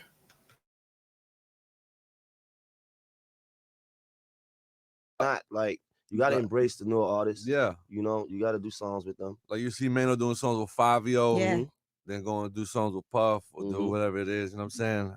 I mean, that's the same way. Like, D-Thing just came home. That's right. Do songs with D-Thing, do songs, with all the new artists from New York, and still be able to go do songs with, whoever. Is he your artist, do you think? Is that Yeah, he signed with me in Okay. 10K. Okay. Yeah. Yeah, because I saw that. I was like, this got to be his artist. Yeah, he with me in 10K, yep. Who else is signed to you?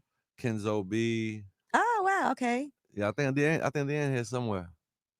But we always, we always trying to keep, keep the new movement, always give a chance to, to new artists, You know, that's what I wished when I was coming up. You know what I'm saying? Somebody that knew the game could teach me the ropes. So I'll be trying to do the same thing. And then creation of kings everywhere. The Coke Boys. Coke Boys. Creation of kings everywhere. Yeah, that's truly it. humble Just so under people God. know that Coke stands for creation of kings everywhere. Yeah, it's not what you think it is. Exactly. You don't ask Coca-Cola what this stand for. Well, it actually used to be cocaine and Coca-Cola Absolutely. early on. Cocaine and Coca-Cola. Yeah. Oh, So that's a wow. terrible example. Yeah. Oh, Yes, wow. yeah. I didn't know that. Oh, You learn something every day. the original Coca-Cola. That's the original Coke Boys. The original Coke Boys. That's the original cocaine boys. I saw friends at the Brooklyn Nets game recently, and then you went viral for your sneakers. Right after that, you had on the $200,000 sneakers. Yeah. Some people didn't believe it, but those sneakers are definitely. You looked them up, right? Yeah, you know I did. It's my job. Did a deep dive. I did a deep dive. Is he lying? I wore those that one time, and that's it. Put them back in the put box. them right back in the They box. were like, "Why would he wear those?" This is a house right here. here. That's worth like $400. I'm not wearing them. I'm like, no, 400 these what? worth 400,000? No, dollars. Stop it. All sneakers is 400. Your jacket like 10,000. Stop. You know how I got this jacket? Someone bought me a gift. I'm not gonna say his name. He bought me a gift. Okay. So he bought me nice. like a Louis bag. I traded it in. I went to the store, traded it in, and got the coat instead. So is that really? So it's kind of not really a coat. Yeah, it's really coat. a bag. So I traded it in, and then I put a little more on it and bought the coat because I was like, why wouldn't I? Would you be offended if you got somebody? So you didn't get it. Oh, I thought you was. I thought you said you took it to a tailor. No. Oh, I traded the bag in and got a coat instead. I learned that a long time ago. I ask people what they want. I don't be guessing. What about all these Hollywood women you lay down with? Huh? Donkey. What about the Hollywood donkeys? Oh my God. Snipe. I'm a single man. I'm just saying you reference it a lot on the album. You know, Ooh, I ain't pulling all these Hollywood ladies. Snipe. No, I'm just saying donkeys. I had my fun in Hollywood. Okay, people that we wouldn't believe. Just have my fun in Hollywood. I mean, Hollywood's a good place. Are there times when you're like, I can't believe that I'm with this person? Yeah, I mean, I have my fair share. I have times when I was watching TV and I had the person next to me. Like it wasn't nothing wrong with that. You know, I have my fair share. I went to Hollywood and I have fun. Mm-hmm. You know what I'm saying? I'm still having fun. Hollywood or reality show women? What do you think? Man, I just love the person for who they are. You know what I'm saying? We get what we get when we get it. We get what we get when we get it. Like French been laying low. Normally we see you pop out. Yeah. I mean, he just got something on. It's something up his sleeve. That's all I mean. It's just me. Somebody's in the car downstairs. Could be. No. Okay. I just feel like sometimes when you deal with these powerful women and this and that, it just takes away from what God truly bless you with. You know what I'm saying? The media eyes. You know what I mean? You want to I want people to focus on Mac and Cheese5 and focus on.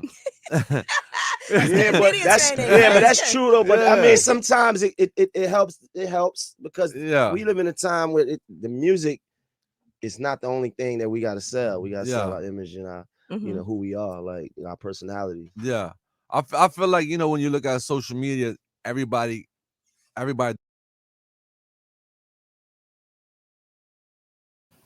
And that's a fact. And if y'all don't agree with it, leave it in the comments. But that's a fact. We do live in a time and age where everything is moved through the social media. And that's why I said shout out to him, because he's trying to bring back the mixtape era where you selling the shit out the trunk of your car. You showing real hustler efforts and shit. You know what I'm saying? But yeah, that's a fact. We definitely live in a time and age where everything is being pumped on the internet. You know what I'm saying? But yeah, hit that like button.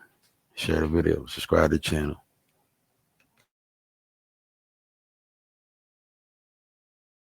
Everybody does something different. You know what I'm saying? There's people that just attack the social life and the reality life. And I feel like they live in that space. And you know what I'm saying? And the Hollywood unlocks and the shade rooms and all that.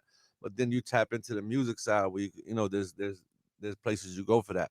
You know, and I just feel like when you put all that in public and you got to break up in public and you got to do this in public, and now the lady is how many bodies she got, and you looking like a dirtbag because you jumping from one to one. It just get boring after a while. So I feel like, you know, new French. Yeah, new French, new French, new Mano. Because y'all both been laying low. I'm not gonna lie. Yeah. You know, this is an interesting time. Yeah. And you stopped drinking. You still are on that, right? You still, yeah. Okay. Yeah. So sober. How did that affect? Like, how did those two things correlate? You know what I'm saying? I mean, I've been seeing right across from billionaires, and what I realized, the only thing, you know, when he take a sip of that liquor, that's the only way I'm richer than him. You know what I'm saying? At that moment until I reach that level. So at the end of the day, it's just I needed to focus up.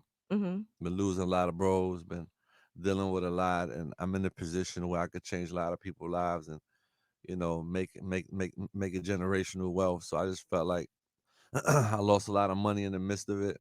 So making those decisions is a lot clearer now and a lot faster, and just dip through real quick.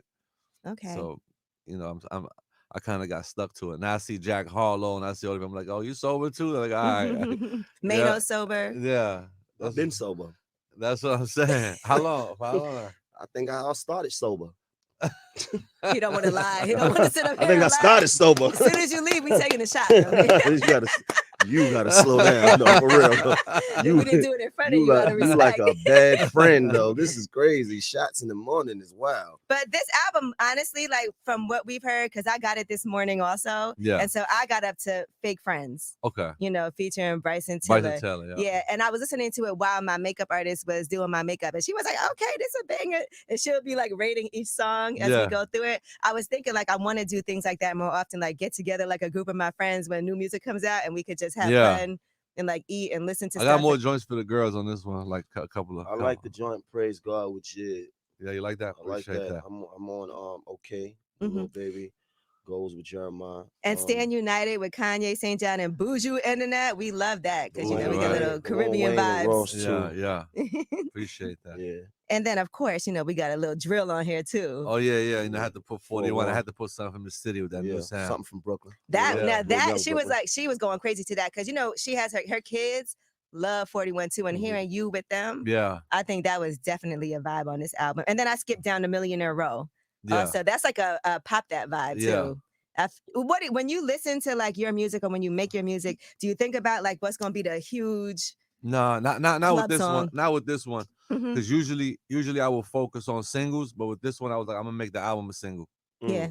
So I was like, because the only song that really came out of the new track was keep looking at this joint is the Okay joint. Okay joint, yeah, because I heard that one. Yeah. One thing I noticed about you too is that you work consistently with some of the same people. I feel like people also like you personality wise. Yeah. And that's important too, like to have those vibes in the studio where it's not like he's just talented. I like him for that, but I also enjoy being around him. Yeah. I mean, it's because it's hard to find people that you like in this social world nowadays because you don't even get to meet artists because they just so behind the computer and behind their iPhone. You know what I mean? Nowadays, when I meet an artist that like how me and Mano had a relationship for over a decade and a half, and it's like it's the same thing all the time. Some of these artists is like they make songs. You're like you don't even know who you're making songs with. He might not even look like the guy that's on the artwork. Photoshop. You know what I'm saying? Like, yeah. That's what I'm saying. It's like so. Yeah, this is a nice moment for me though too, because I'm from New York and I've known both of you guys from my serious days. Yeah, right. You know, and this year is like my 20 years in radio. Yeah, all the way up. You know, and I just feel like I remember friends coming to the bowling parties. Yeah, you know, early on, and you and Marissa Mendez running around. I'll be watching y'all show. I was like, yo, I gotta do this right there on album release. I was like, yo, not Mano and Angela. This is. It's a double trouble. That's what I thought the show was gonna be called. Double trouble. Only person getting in trouble was me because she consistently been getting me in trouble for years. No, listen, that is a fact though. A lot of people got in trouble, but it's your own fault. Honestly, it's a home run. Yeah, you said it's a home run? Yeah, this show's a home run.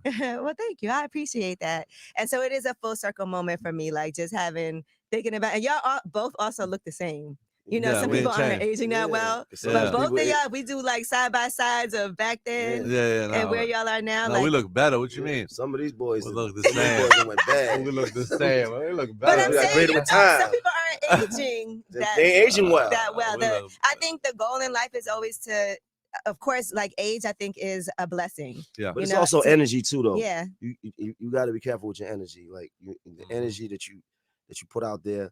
In your circle, we talked about having a tight circle and stuff like that, and taking care of yourself. At the end of the day, do you feel like they?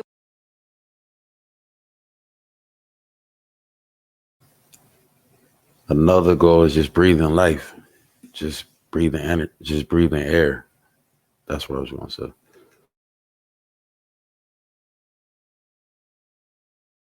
There was a time you had bad energy around you and you had to fix things up? Hell yeah. Everybody had bad energy around. Absolutely. You know what I'm saying? At a point. Yeah. I feel like everybody, but everybody doesn't get out of it though. We learn from it though, if we can. Like how homeboy said, Medea, he was like, when the rocket go up, and then people can't go up that high, and they detach and they come down, and you keep going up. Yeah. Yeah, that's real talk. Did you say like Medea said? What's his name? Tyler Perry. Tyler Perry. I'm so mad that you just said like Medea. Yeah, because same person though. I know, but it's the same person. It was Medea said that though. No, but it's crazy because I know Medea more than I know Tyler Perry. Because you watch Medea so much in movies, you're like, it's a real person, man. It's a real Okay. person. And you got the herringbones. I like it. Oh yeah, you put the herringbones back. Yeah. We from New York. Sometimes you just gotta switch and just all you know what I'm saying? You just gotta come all straight, go herringbone. You ain't gotta throw 100 chains on. You just gotta switch it up. That was my first chain, a little thin herringbone. Yeah, man. Everybody had them herringbones. Yeah. You had a big herringbone. You was like that. You gotta switch it up for the rollout sometime. Well, congratulations again. I'm so happy that you came. This is your first time on Way Up. Double Trouble. Yeah. So we appreciate that. Fat Joey come at y'all for all the way up. Yeah. I know he did, right? No. No, actually, you know what? The song is called Way Up. I know. But I'm gonna be honest, I thought of that, but I really got it from Big Sean. Way Up. I feel blessed. I'm just joking, man. You all right? You all right? You gotta explain But yourself. I think it's both. I ain't coming to sue you. You trying to get me sued? All right, another lawsuit. I ain't coming to sue you. You know what, Ange? We about to send this injunction. Get you out of here. Mac and cheese. Just holler at mediation. All right, well, there you go. But Mac and Cheese 5 is out now. Congratulations on everything. You, thank you amazing. It's going to be a vibe for you guys to watch. And I cannot wait to hear what else you have next and to see the documentary when it's out. Yes. Is it going to be in theaters or streaming? Both. Okay. In June? Yeah. Dope. All right. French Montana. Way up.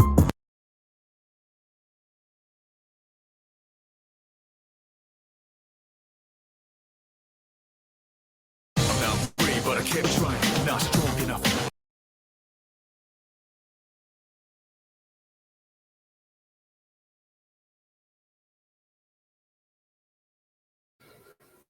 Yeah, shout out to them. Shout out to Angelique, all the way up. Now the next one we're gonna get into is Gilly, $1 million worth of game with Wallow.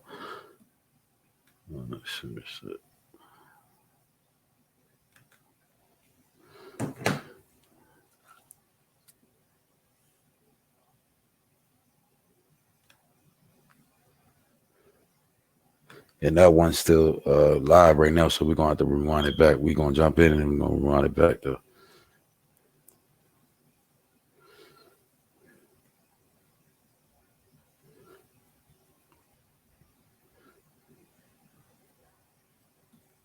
Hit that like button.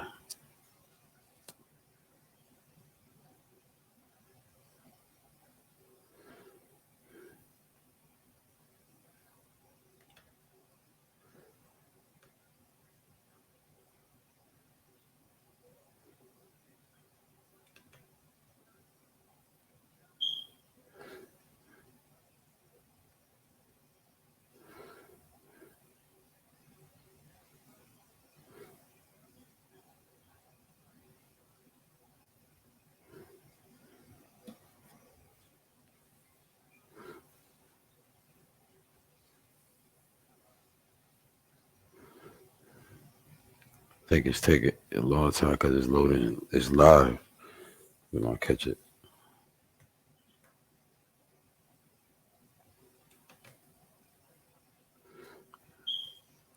The next one is coming from New York. Yeah, they called me. We was gonna do it on the. Take it back. And this one, he got these things, I think, performing or some shit. I'm not sure. Or they should have pulled some.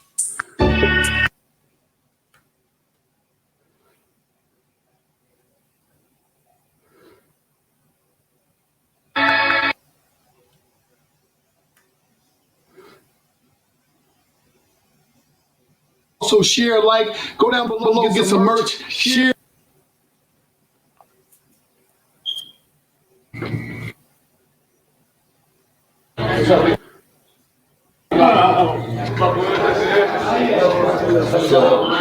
Oh man, I got you. Hold on, hey. You see this motherfucker? Third floor, that's me and D-Bang. We on the third floor in the sky. Shit, that's a nice ass setup right there. That motherfucker nice. Shout out Gilly and Waldo, man. The jacuzzi. I was not keep right. I'm seeing that. Look over there. You not even looking over there. This is where we at. I just oh shit. Rooms is the room. Now this is like, you know, light rooms, like guest rooms. Oh my gosh. Oh, and then you can see downstairs. Got rooms there. You got doors.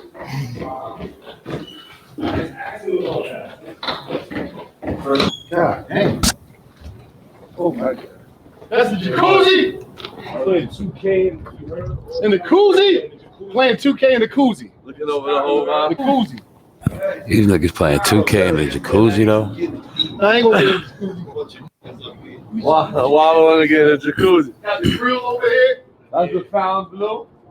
I had this condo before they even built the Found Blue. I am the blue right there. Before that shit even went up. And they built a baseball stadium right now.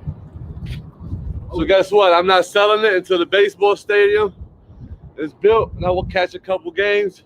That's gonna go up another $5 million. It's going down, baby. That's what I'm saying. The other shit y'all already came to, that shit's already worth 40 now.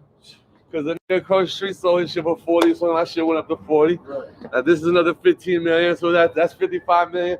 And we ain't even go to New York yet. It's going down, baby. Next one is coming from New York. Yeah, they called me. We was gonna do it on the yacht, but I told Gilly and Watt, I said, come over here to Vegas, you know, because we're in Super Bowl where everybody renting their shit, where everybody in the hotel rooms. You know, we got a little spot here. I'm here probably. A little spot. Yeah. 3 levels overlooking Vegas. Yeah. 3 levels overlooking Vegas for 10 million. 7,000 square feet in the air. You know what I'm saying? We just moved the furniture because we got a party here tonight. Private. This is what I did. I was a shark back in the day. See? You know, we got the white boy. This is black boy play with. Watch this. You ain't ready. What's your name? You ain't ready. Come on. You ain't ready. What we doing? What we doing? Talk big. This like okay. What fell? What fell? Strike fell? Strike and silence. You got options. Corner. What's this? 3 corner pocket. Tell you I ain't even been. Prison pool shark. You made a prison table in jail. I mean a pool table in jail. Oh, that's going down. Go ahead. Just go run. Watch this. Man, whatever you want. French ain't played this shit in 10 years, man. French is ball. I got it. I got it. Even one of you niggas ain't good. Corner right here. Oh, jeez. Get him, what? Oh, jeez.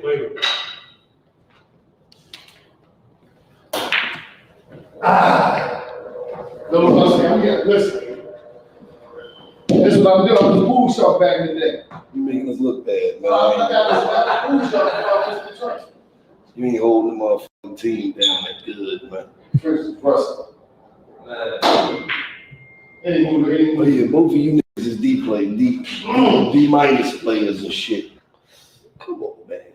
Why you go about it? You got a whole body in extra. Walk in, you talk to me.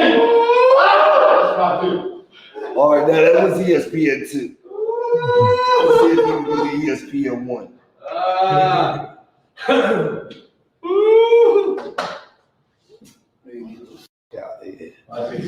Bro, come on with that dumb shit, man. Well, you were striped. No, I wasn't. You just went solid. I wasn't striped. I was solid. I just hit the 9 on the side. You know what?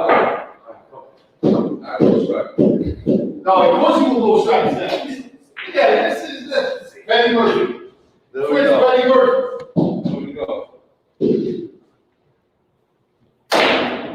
He didn't know what he was doing. Let me take this shit. Nah, I know. Watch it. Man, that's dope how they got them motherfucking pool table right there. That shit neat. Come on, guys. But yeah, shout out to them niggas, man. Them niggas getting money, man. Them niggas really ain't selling for less. That's what's up. One day we gonna get there. Keep pushing the platform. Hit that like button.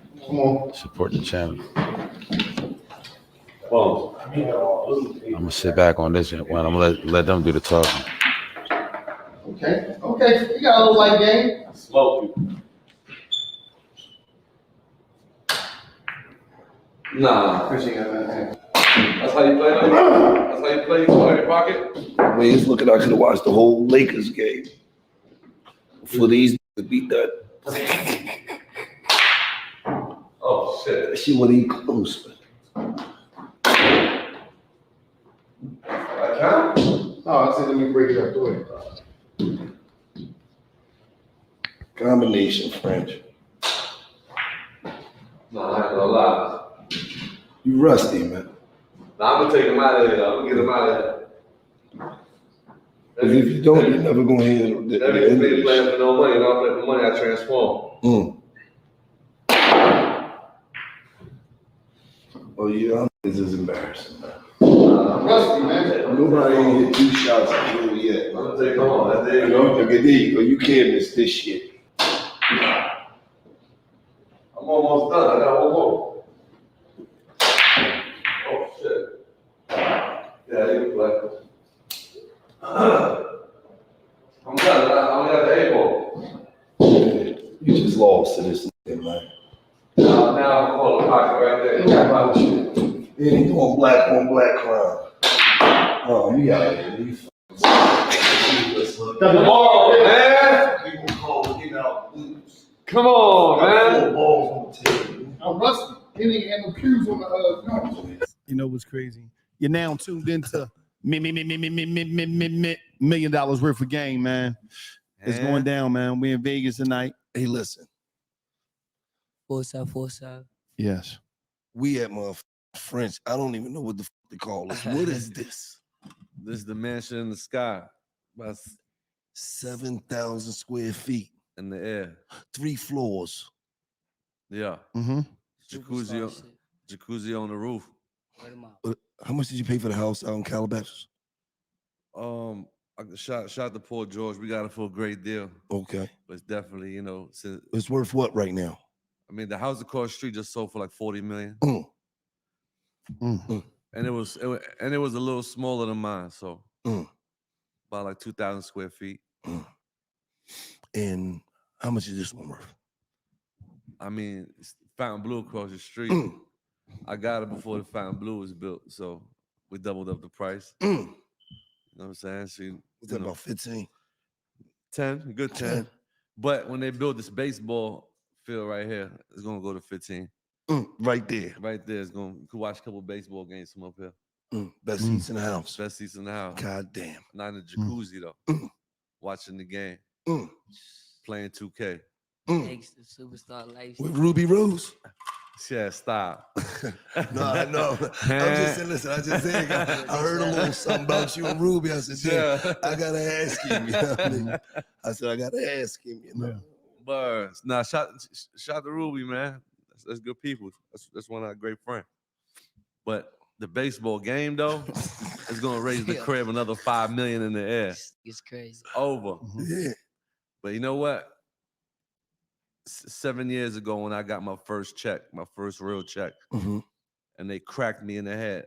First of all, when my accountant came and see me and presented me the check and told me how much I had to pay in taxes, I went back to sleep.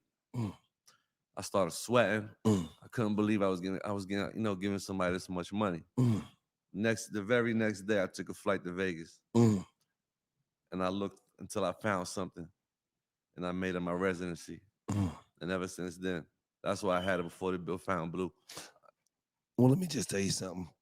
We probably be out here soon, right? Because Wallow came home from jail, right? He didn't know shit about taxes. Oh yeah. And then when he got his first big check, and I said, "Oh no, cuz, hold on, wait, baby, we got to break them off, baby." He was like, "All right, bet, cuz, what they get?"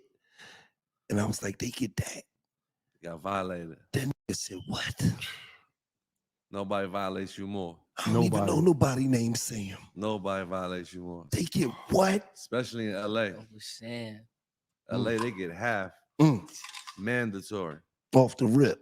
Off the rip. Oh, it just happened to me one time and I ran out of there. We running. We be in Vegas next year. Come on. We running. Might Now- be your neighbors down, right, because you got the top floor and shit. So we might gotta go. No, it ain't the whole floor. They cut this shit off 4 pieces, man. Oh, okay. I might be your neighbor. You know what I'm saying? Too easy. You know Hold what? on, before we gotta start this shit off right. Let me just get one more off. Go ahead.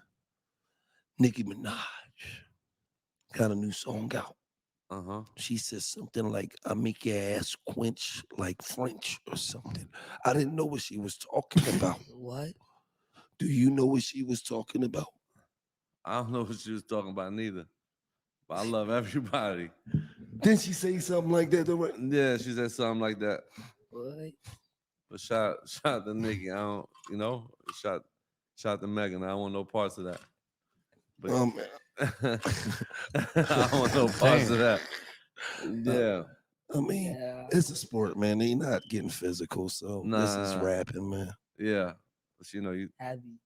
yeah, it's all love. Who you think winning the war so far? The rap war. The sport. The sport. Hip hop is winning. I feel like females is winning. Right. I feel like New York is winning. Right. You know what I'm saying? I feel like, y'all winning. $1 million worth of game. Good answer, man. Yeah. Every time y'all come through, we got some millions to talk about. Absolutely. You know what I'm saying? I feel like the whole game is winning, I feel like, shit like that come with the game. We've been beefing our whole life in the game, so. The beautiful thing with the ladies, though, they gonna keep it to rap. They Yeah. might see each other, cuss each other out at the Louis store or something, but they ain't. Yeah, but it's just crazy when you wake up and you just hear, French this, French down, and female battle rap. And you're just like, when you wake up, you just, you know what I mean? But it's fucked up that you know what she talk about. You ain't even gonna tell. God damn. I don't know like you. That's what I'm trying to figure out. I'm just like you. I'm like, I got left-winded. When you heard it, what was you thinking? I was trying to catch flashbacks because I don't really remember nothing like before 2019 like that. Oh. So I just. Why you don't remember now? Cause that was the year like I really stopped drinking. So it's like, we used to have a lot of wild nights in LA. Ass quenching nights.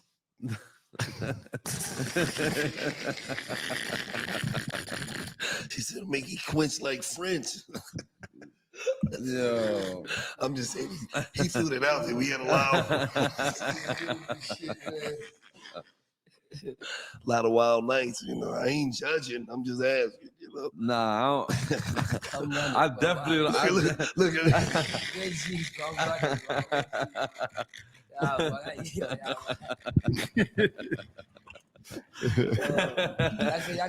I definitely don't like racking joints in the ass. So that line definitely caught me off guard.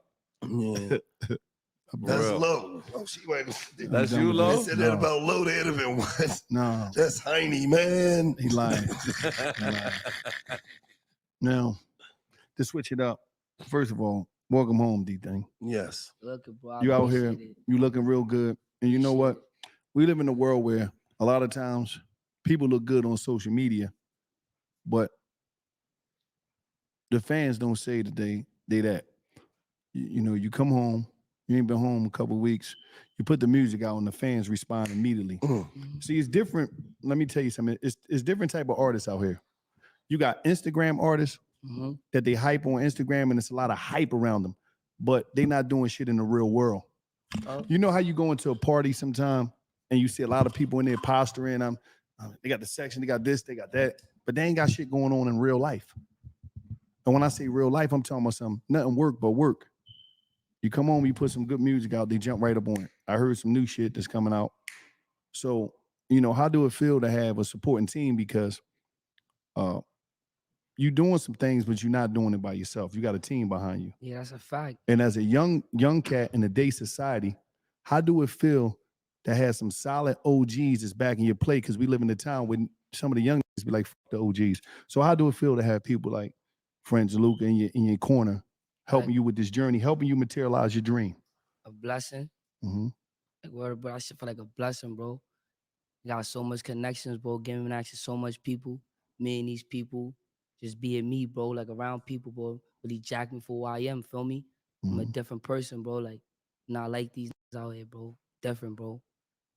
It's a blessing, bro. I appreciate them and I love everybody. You heard? Now, For real. this your first time in California, your first time in Vegas. How do it feel? Fact, bro. How do it feel? Movie, bro.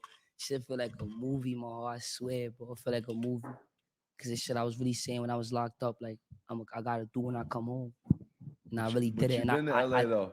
You came to LA before you was when I locked went up. to LA, it was like when I went French, it was like I went to work and shit. Like it was like I didn't feel complete at that time, buddy. Like when I went, like it wasn't complete. Like I went, it was good to be like for me somewhere else, but it wasn't like it ain't hit me right, bro. I still Make had sure you cases talking in the open. mic, Neff. I had to come back. I had cases open.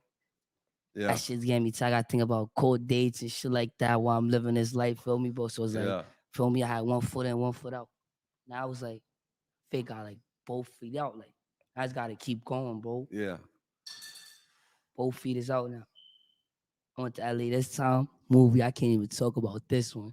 This trip right here is a movie, bro. Gangster. But it's just good seeing you. We grew up in the ghetto. We go to jail. That's a fact. And everything is based on being a real nigga. And nothing is based on getting some money, going to the next level and seeing the world. Mm-hmm. Now you got the opportunities to see it. And did you think it was going to be like this a couple weeks back when you was in jail? Coming out, did you think it was going to hit this quick? I did, but I didn't. I did because like every time I get on the phone, it's like I tell my niggas that like, what's up, man? Like, I think it's gonna be like different when I come home, man. Like, tell my son French, everybody K, everybody G's, everybody Shizzy, everybody. I think I'm gonna be the same nigga. They gonna be, and they bro, shut up. You gonna be a different nigga when you come home, man. I'm telling you, man. Like, you don't gotta worry about things. Stop talking about, man. You just gonna see, you gonna see. I used to doubt that shit a little bit, bro. Like, see, they forget about me and shit. Like, a lot of niggas going up. Like, damn, bro, I already started this shit, man. Like, a lot of niggas ain't give me my flowers. I'm not here for that though, you heard? Feel me? Shit like that though. I came home. I really seen it. Like, they really know who started this shit. I just felt relief. Like, I bet as long as they know that I'm stamped, you know, I'm sturdy. As long as they know that. Now, how did it feel to have the support of French the times you went back to jail, him putting the bag up to make sure you get out? That support, you know? God, bro. He a different nigga, bro.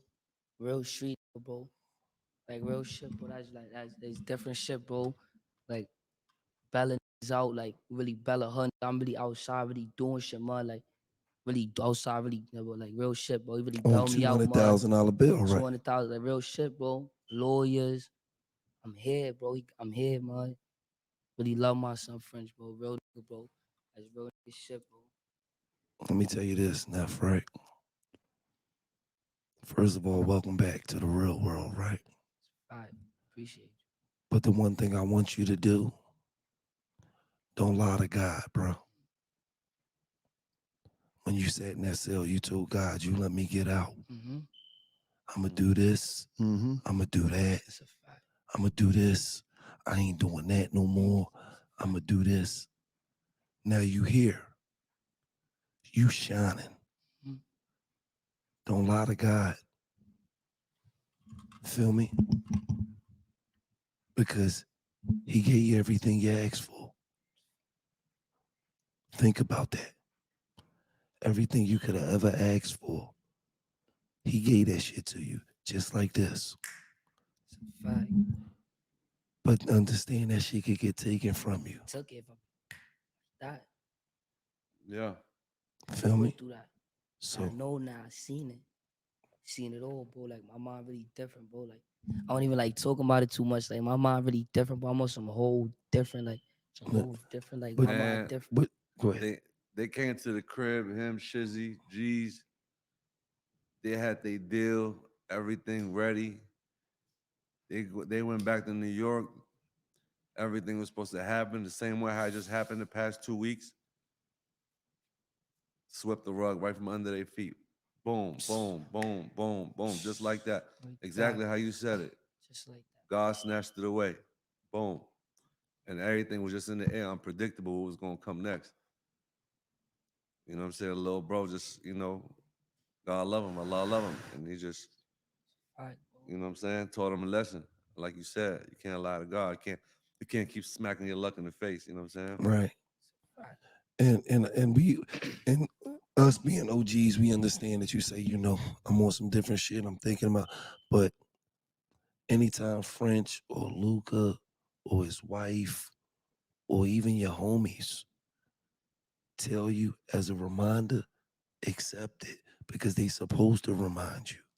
Because we all got them little demons in us that could come out at any time. You feel what I'm saying? It's a fact. So it's just a reminder, damn dog, we on the right track. Let's not slip. And if one of them homies that's around you, that's your peer, can't check you, then you ain't real. It's a fact. Because I could check this at any time. And he could check me at any time. If we ever out of pocket, dog, we out of here. Get the fuck in the truck, bro. The fuck is you doing? You got to get in the truck. Feel what I'm saying? It's a fact. So I just want to put that on you. You know what I mean? Because you're young and you won't be in places that's dangerous, man. Rap is some of the most dangerous shit you could be a part of. Fact. So you're going to have a lick in you. You're getting 70,000 a night, 100,000, 150. Some get 350. Some get $1 million. Young Thug showed us a check for $1 million for Rolling Loud. So you got to understand, you got to move right. I can't be getting high. I can't be places. I'm in the middle of talking to that's important and I'm nodding off. This the motherfucker that own anything. He could give me $1 million endorsement deal right now, $3 million, $5 million. I'm talking to him. You got to be sturdy. You was just at Michael Rubin party. You don't know who's who. Motherfucker could be from New York with an asshole full of money, came from the same neighborhood you came from. Now he own this, and he just like, damn, I like this kid. I just want to. So everybody, you got to be, hey, what's up, man? How you doing? What's your name? Nice to meet you. Hey, you can't be like that when you're fried. Feel me? That's a fact. It's a fact. You know, you know the good thing about it. I feel energy don't lie. To be up close to you, got some good energy, man. Yes. And you seem real happy. I mean, you laughing all the time, you smiling all the time. How do you really feel? How do you feel, man, being out and just things happening? Because a lot of times people just see us, they see it was money, but they never truly ask us like how we feel and what's really going on with us. You know what I mean? They don't. They never ask that. They just, they just, and then sometimes it's the pressure of back home. I've been around you for a minute. Your phone ring 15, 20 times, do you how can I break this down? Is it starting to get a feeling where as though you feeling responsible for people that's back home? I'm not gonna say not yet. This is just started, bro. Feel me? I ain't go through that yet. Everybody's just happy. Niggas don't really want nothing from me. I'm a different. I was that like when niggas around me, it's just straight love. So a nigga won't feel away if I would do something from a Nas. Like every time I was around D-Thing, it was straight love. So if I was to dream type of way, they'll feel weird. Like if I treat D-Thing type way, they'll feel weird. I never do no weird shit. I never treat them in no type of way. Treat everybody with love, feel me? So it's like shit like that, feel me? Treat everybody with love and shit. Now, you say you're an innovator of a certain style. To sit in prison and see things happen, how was you feeling when you were sitting in prison and people was taking off of something that you feel as though that you popped this shit off? How was you feeling? I was happy for them. Like go up. I want everybody to go up. I'm not a hater, bro. Shit could feed you. Nigga. See what I did? I just bought my mom a house.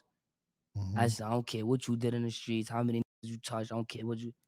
Niggas ain't body mom that house, man. Put my mom a house, you heard? That's all. That's what you want to do. That's what he's doing it for. That's not what he's doing it for. What they doing it for? You think? Clout. Doing it to be down. That's not what I was doing it for. I'm the one who started this shit. I wasn't doing that for that. It was a difference. So I'll be watching. I'll be like, well, these is crazy, bro. Just be laughing at them. Bro. Go up though, bro. That's what they like. For me. Mm-hmm. Now, when you going into this, because I heard some of your stuff, and you got some good samples on there.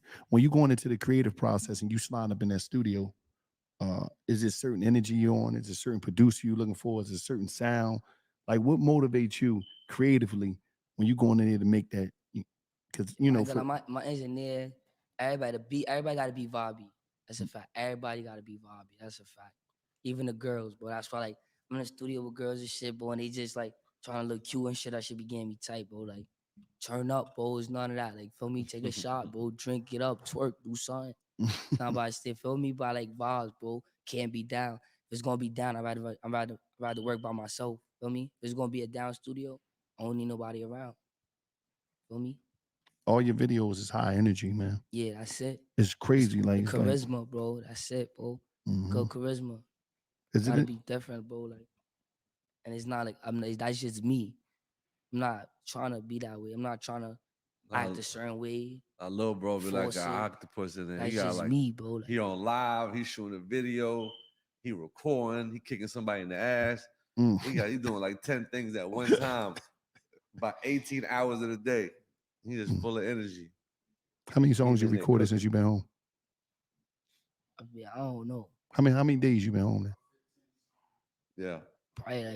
Probably like how long I've been home since January 8th. What's today? Damn. 10, like a month, Month. couple Like a days. month, Yeah. like 32 days. 32 days.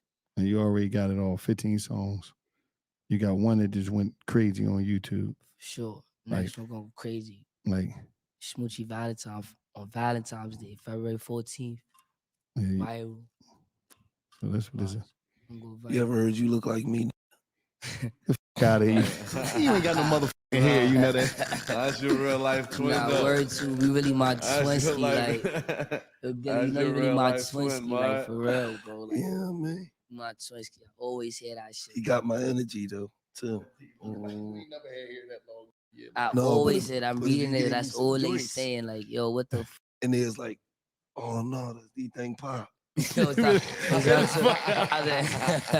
You would not be like, no, that ain't his pop. So I had some joints with some little grays in it. That's what I'm saying. Be like my granddad, right? No, Your I granddad, ain't yup, that he old. 51. Fuck is He he? for you on point. You don't like You on that, point. right? You don't like his that, granddad. right?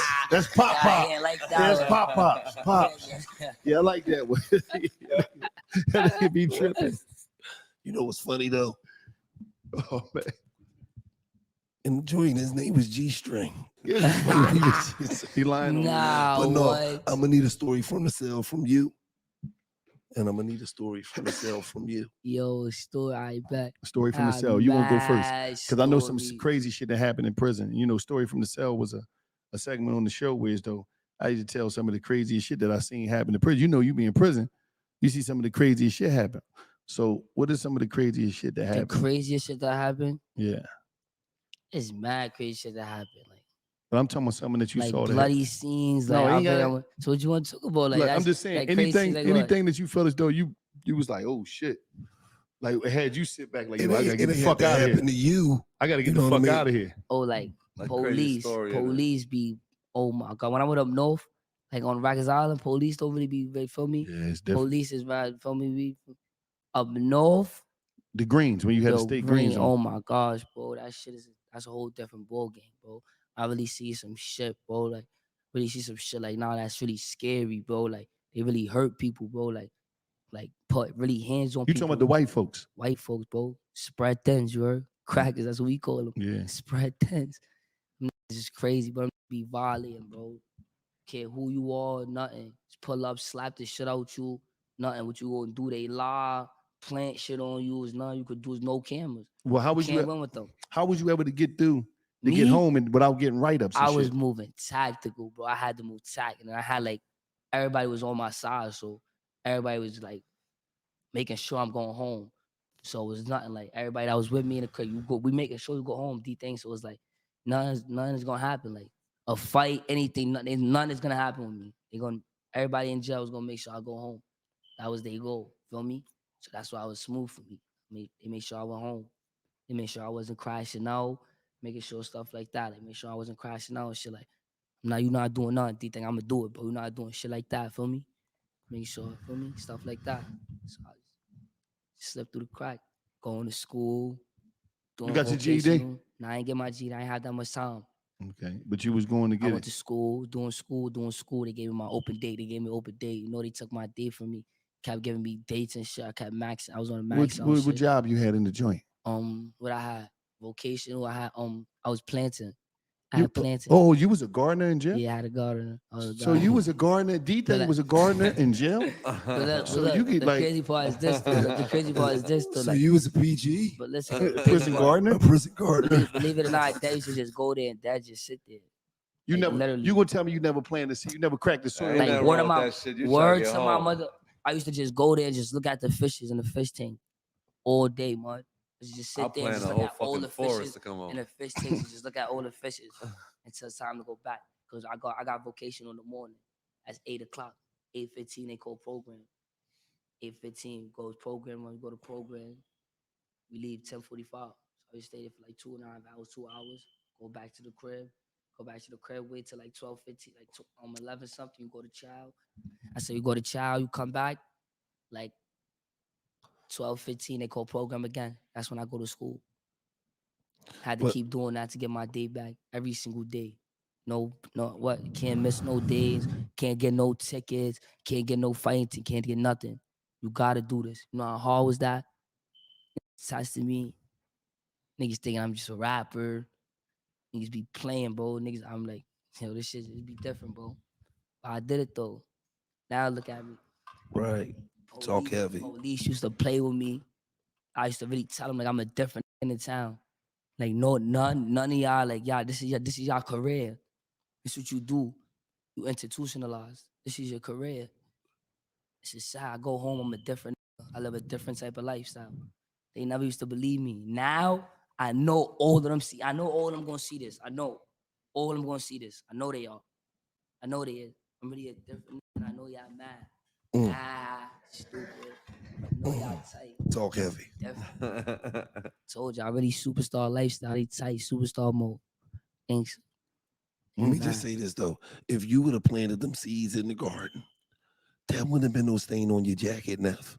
You was trying to come home. Seeds, I would have did it. Sunflowers. Hell yeah. Let me tell you. I didn't have to do it. Like that's because what you know what we learned. I would have did it though. On $1 million worth of game. Beanie Siegel, the Broad Street bully, was a prison waiter. He used to fold the It be like that. That's a fact. You just, but like it's different in jail, mud. Niggas do shit like that just to like move around, mud. Like that shit is different, but we really got nothing to do. Like literally, niggas get jobs. Right. Just want to do the mess hole shit. Right. Just want to do shit like that just to get out the crib. Just want to do shit like that. Give me the job. Give me that. I want to be the mess hall worker. I want to do this. I want to work in a clinic. I want to do shit for me just to get out the crib. He was a prison masseuse. I be knowing. Get the fuck out of here. Let's come from New York. Let me get your hamstrings, all this stuff.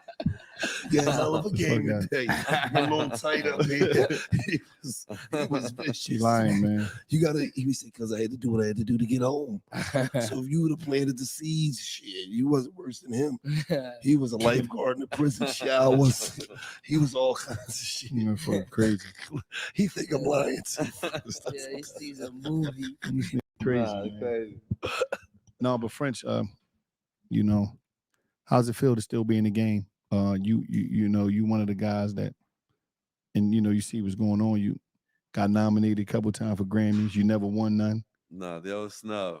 Why people be saying snub? What do that mean? Okay, if you're the number one selling, and hold on, you're the number one selling artist in Africa or streaming artist. Yeah, most streamed artist in Africa.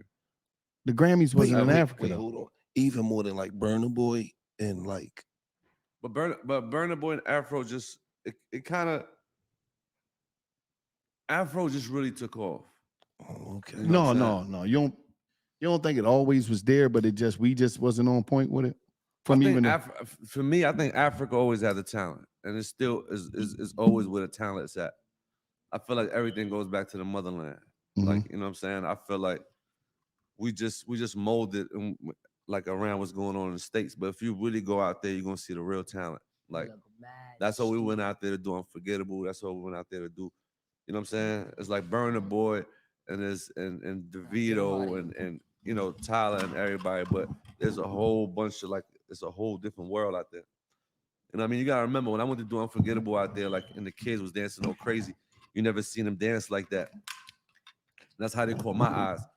And I'm like, yo, why y'all dance like that? Like, how come nobody dance? They was like, yo, we ain't have no TVs, we ain't have nothing to watch, we ain't have nobody to learn from, so we learned our own thing. And that was just like stuck in my head. And I was like, wow, like y'all just create your own moves and this and that. And they caught me from the States that I flew out there just to see all that. So Africa, you know, you just gotta get it out the mud out there. It's just different. But back to the Grammy. I understand what you did in Africa, but the Grammys ain't in Africa. Grammys is here. Now, so people always say they got snubbed. Some people say they got robbed. Some people say they got robbed. So what's going on with that? How do you feel about the Grammys? How do you feel about, just appreciate Shout out to Kanye. I mean, the first time I got nominated is when I produced the beat for him, the All Day joint. That was the first Grammy I got. So I got it for producing. We got snubbed. Then I got nominated like a bunch of other more times. We just never won. And I always used to get mad. I just be like, yo, like how does it work? You know what I'm saying? And it's just like with us, when you come from mixtapes and you come from street music and this and that, your Grammys is buying your mother a house. Your Grammys is, you know what I'm saying, getting your dogs out the hood. Your Grammys be different things for us because those is like, they're not guaranteed. Like, you see what Hov said, DMX had 2 #1 albums for 1 year. DMX, Hell is Hot, didn't even get nominated. Blood of My Blood didn't get nominated. You know what I'm saying? So it's just like when they come to that world, it's just a bunch of people with their own opinions that don't really, you know what I'm saying? But to us, that's not really stripes where we come from. Where you come from is it doesn't matter how many Grammys you got. Show me how many cribs you got. Show me how much money you made off the game.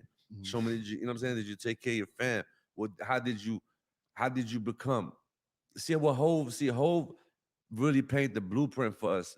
You know what I'm saying? Because you look at Hov, like when he drops the album, he elevate in a whole nother world. Like I dropped the album, but guess what? I went from 50 million to 100 million. Mm-hmm. This have nothing to do with the music. You know what I'm saying? So it's like with us, that's our Grammys. You know what I'm saying? Like you want to elevate as an entrepreneur. You know what I mean? And do your thing. But that, you know.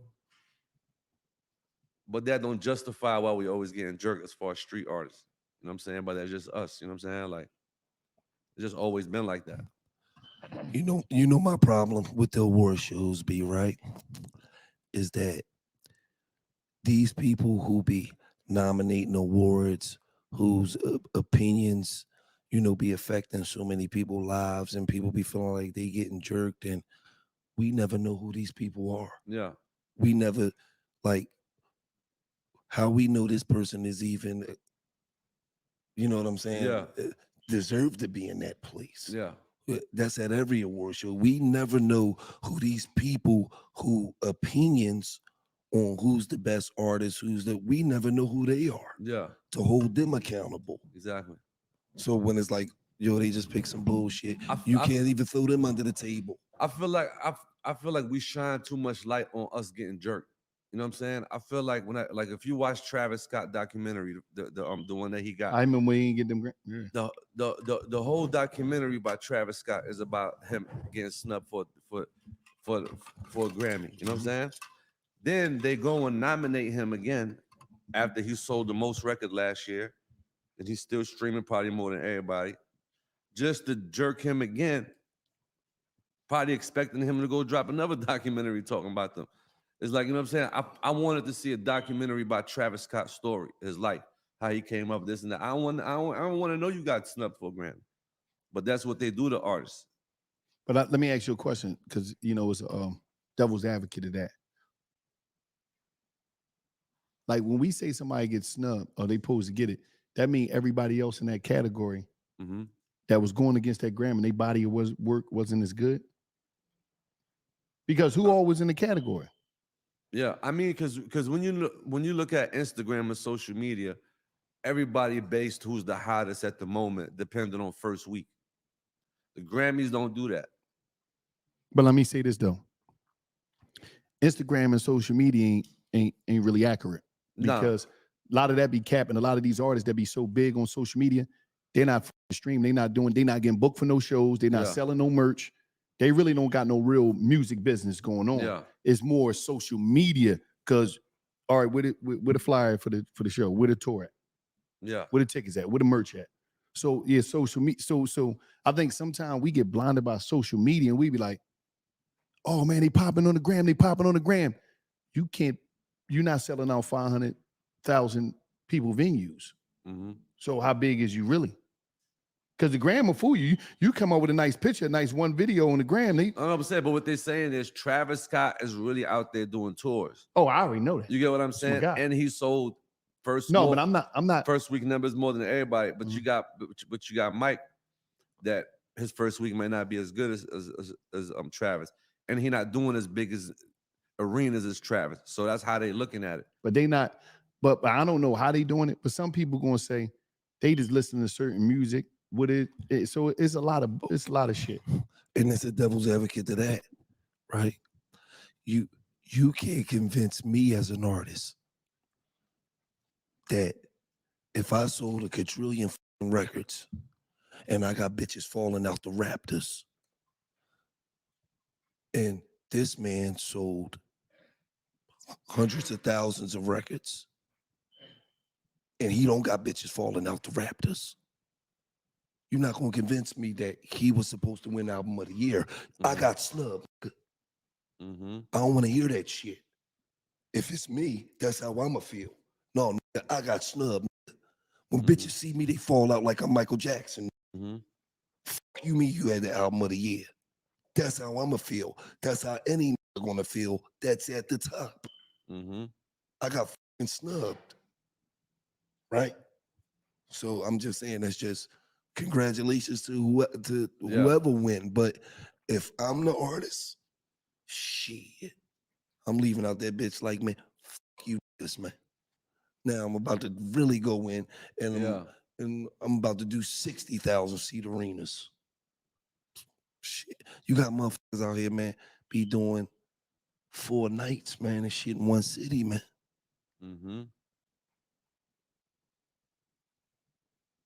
I don't remember niggas doing that in the past, man. Nah. Unless it was motherfucking Elton John or somebody, man. Yeah. You got rap niggas now that's doing, I got to be there 2 nights for 22,000 seat arena, man. Because we talking about. You at the TLA? Your shit better than mine's? I wouldn't be trying to hear that shit. But also too is like hip hop is like the hardest thing too though. It's like with hip hop is like you got about I don't know how many thousands of albums that get submitted. You know what I'm saying? That's why with Afro, it's so easy with Afro because you can name in your hands how many artists doing Afro. You know what I mean? Every category in the Afro is gonna have the same people: Burna Boy, DeVito, Wizkid. You know what I'm saying? There's probably three other artists that's big in the States. You know what I'm saying? Right. As far as rap, there's 50,000 artists in every city. Right. You know what I'm saying? So when it comes to hip hop, look how long it took Nas to get a Grammy for an album. You know what I'm saying? Nas didn't even get a Grammy for It Was Written and Illmatic or none of those. He got a Grammy. But do you think they blessed Nas on the strength of they burnt him so many times? Yeah. Right. But that's the problem I have too with the award shows. This is the problem I got, man. I'm gonna keep it all the way real, man. How y'all keep giving awards to niggas that's 49 years old, man? So you feel like they 49 don't get it? Hold on, wait. No, I'm not saying that. But what I'm saying is, give it to them niggas when they deserve it, man. Yeah, I agree with that. That's what I'm saying. Yeah. Because when you give it to a motherfucker with an album and it's like, okay, this cool, but this ain't classic, man. Yeah. What the fuck is that saying for the young that's out here doing it right now? That's in their prime. That's putting out their classic shit right now. Yeah. Let's keep it real, man. Yeah. This shit is about the owners of tomorrow. Yeah. Get that shit to them when they was the owners of tomorrow, not when they was the owners of yesterday. Yeah. You giving awards when they 50 years old. If I'm 24 years old, I'm like, fuck the awards. I'm in my prime. That's like them niggas giving LeBron James MVP right now. Get the fuck out of here. Yeah. Is he still good? Yes. Is he still great? Yes. Is he the best player in the NBA? No. Mm-hmm. Is he top 10? Yes. Mm-hmm. But come on, man. They gave it to Bron when he was in his prime, when he was running that shit. Now it's Joel Embiid time. It's Giannis time. It's Luka's time. It's so get them the awards when they deserve it, man. That's the only problem I got. It's real though. For real, for real.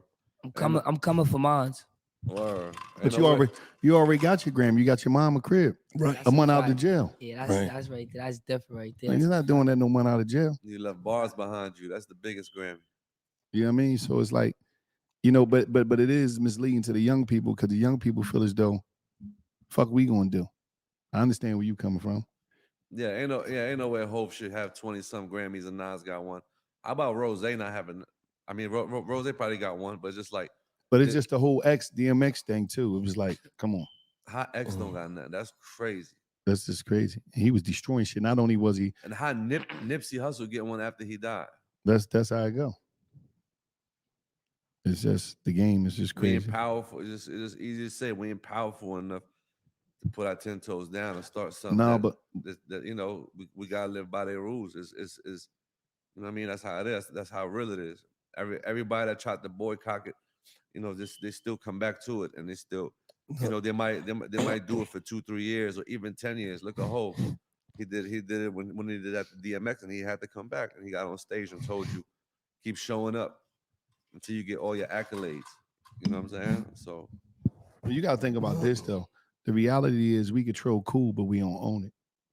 Yeah. See, we control this cool shit, but we don't be owning this shit. We don't create our own outlets because we don't feel as though they're gonna work.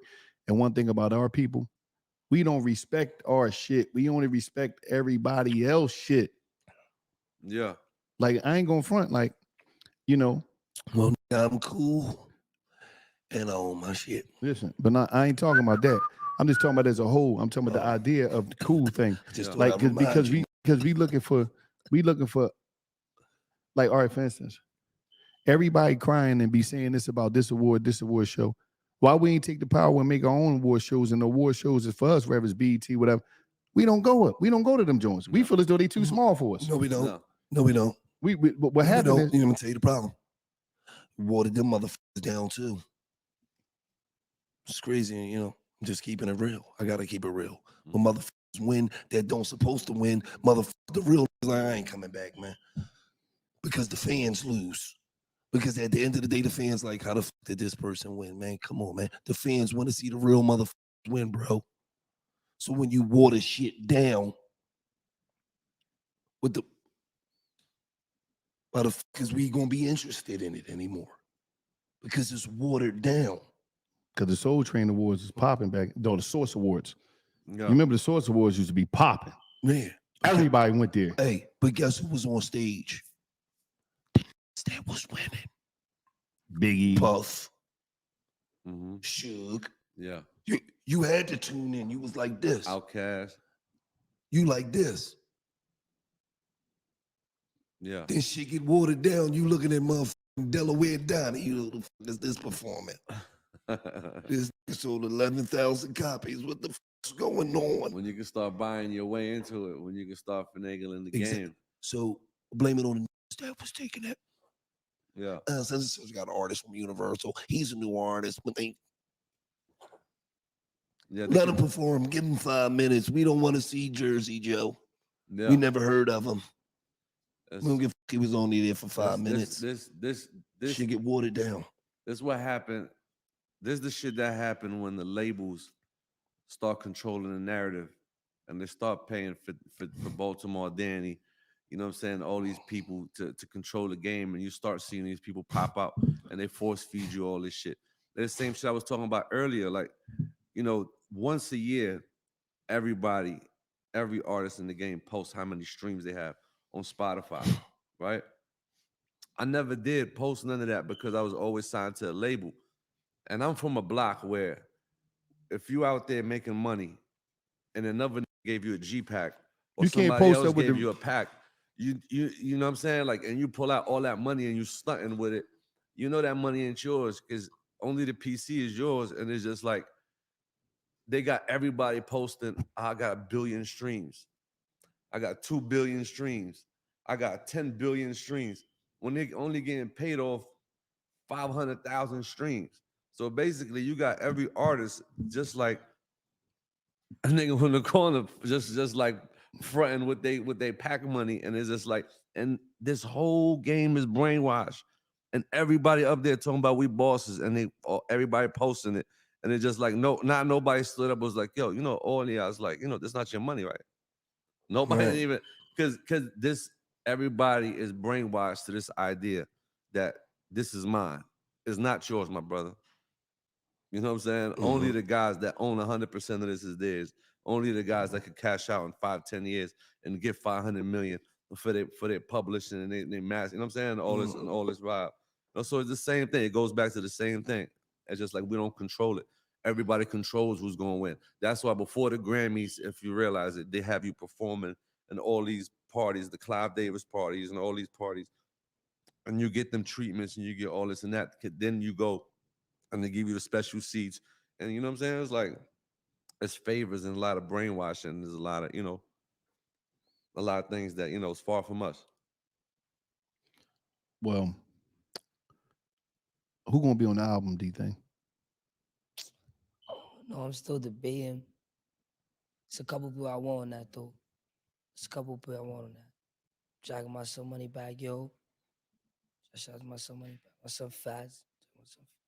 Might throw my son Kwani on there too. Mhm. Jack my son Kwani.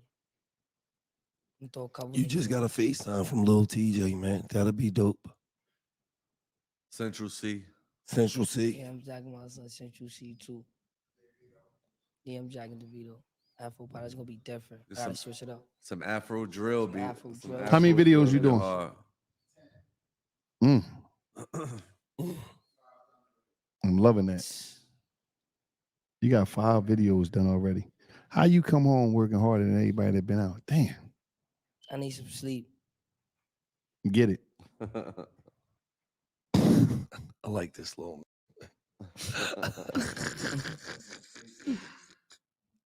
Nah. You excited about this? Hell yeah. Because you been here so long. You believed in it so long, and now it's like he finally here. He finally got his mind. I know you excited as shit. Nah, I'm excited for him. Nigga be shooting videos at 8 in. Oh yeah, he's different. I'm waking up. I'm like, yo, you about to go to sleep? He's like, nah, the cameraman just got here. We're about to shoot a video on the other side. Oh man, it's just like normal though. It's like, you know what I mean? He on jail time. He's still waking Yeah, up. like count. yeah. And you know, back in the town, 8, that's like 11 o'clock. So you're already, you know. But you know, it's motivation. You know what I'm saying? It's motivation because you know he fresh home like how Pac came from Clinton. Mm-hmm. You know what I'm saying? When he started working on All Eyes on Me, so it's just like, you know, when you sitting back and you just got all these plans and everything, and it's just a beautiful thing when you come home and it's a reality. You know what I'm saying? I feel like he's Shit's different. I feel like he's still living that. Today, just go in and just, you know, see the Mike Rubens, you see the, you know, the little babies, this and that. You know what I mean? You see everybody you was watching when you was locked up, and Right it's just there. like that's the reality just hits you. Me and Luca and Alexis in there with him, and you just see him just dancing, just going around like a kid in the candy store. Doing him. you feel like you just lost it, and out of nowhere you just come home and everybody embracing you. Yeah, you can't buy that feeling. That's like that's like a high within its own. You know what I'm saying? Real. So let it be known right now who you want to do a song with right now. Like, no, man, I with him, man. I want to do a song with him, man. Say it. Say it. I'll do a song myself, Money Bag Yo. Money Bag. That's my name. Money Bag Loaf. Where the camera at? Well, man. Money Bag. What we doing, baby? Shot the Money Bag. You know what I mean? I'm gonna get it though. That's my son. You know, I chop it up with him. You know what's up. We locked in. Family right there. Small right there. We locked in. That's what's up.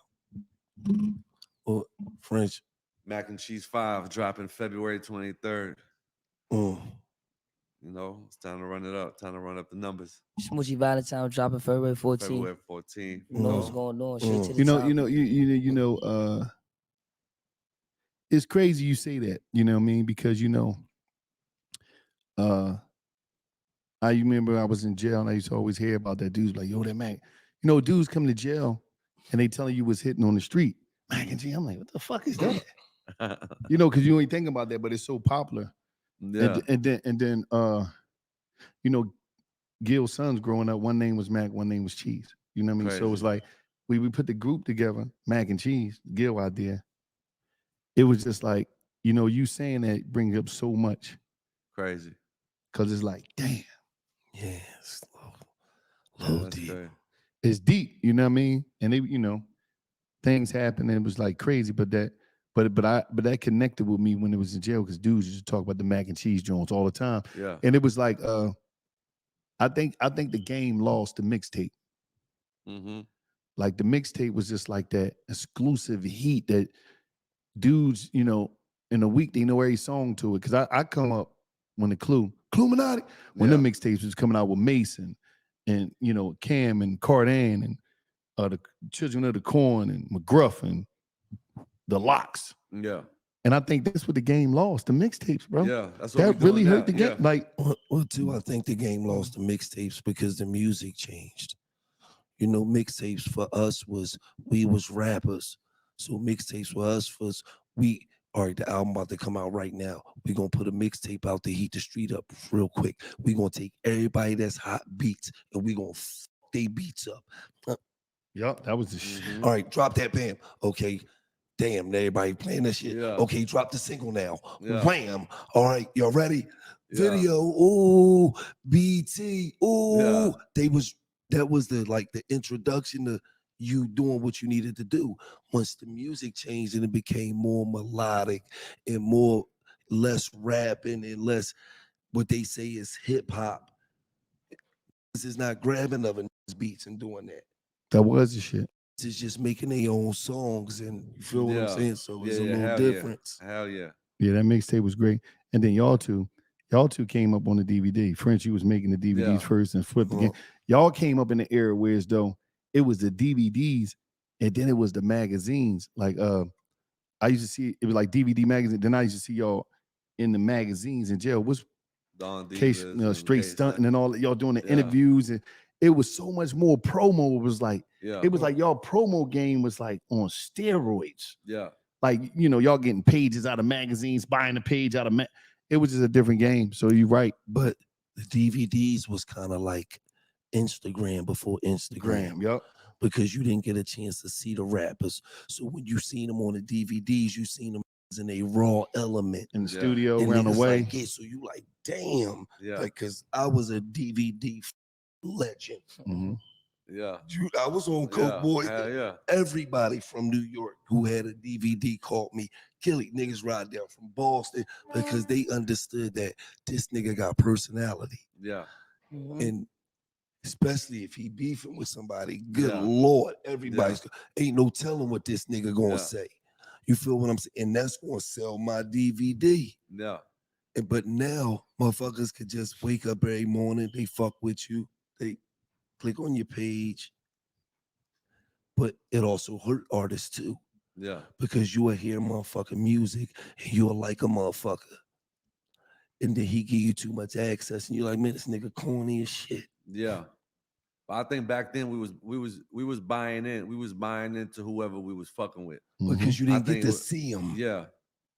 Yeah. You only listened to his raps, and you couldn't tell me Tupac wasn't a fucking thug. Yeah. I never met that nigga in my life. When you see too much of an artist, you lose that mystique. Right. Yeah. Because now you get to see the nigga you like. Nah, but some of them, but and if he not who you say he not who he say he is, now you like, wait, but some of them live up to that. They do. Some of them until they ass get locked up for living up to that. That's how that should be. You know what I mean? And Tupac was the perfect definition of it because he definitely lived up to it. He lived up to it to the core. That, you know what I'm saying? And that's the shit that we pitch, and that's how it end up.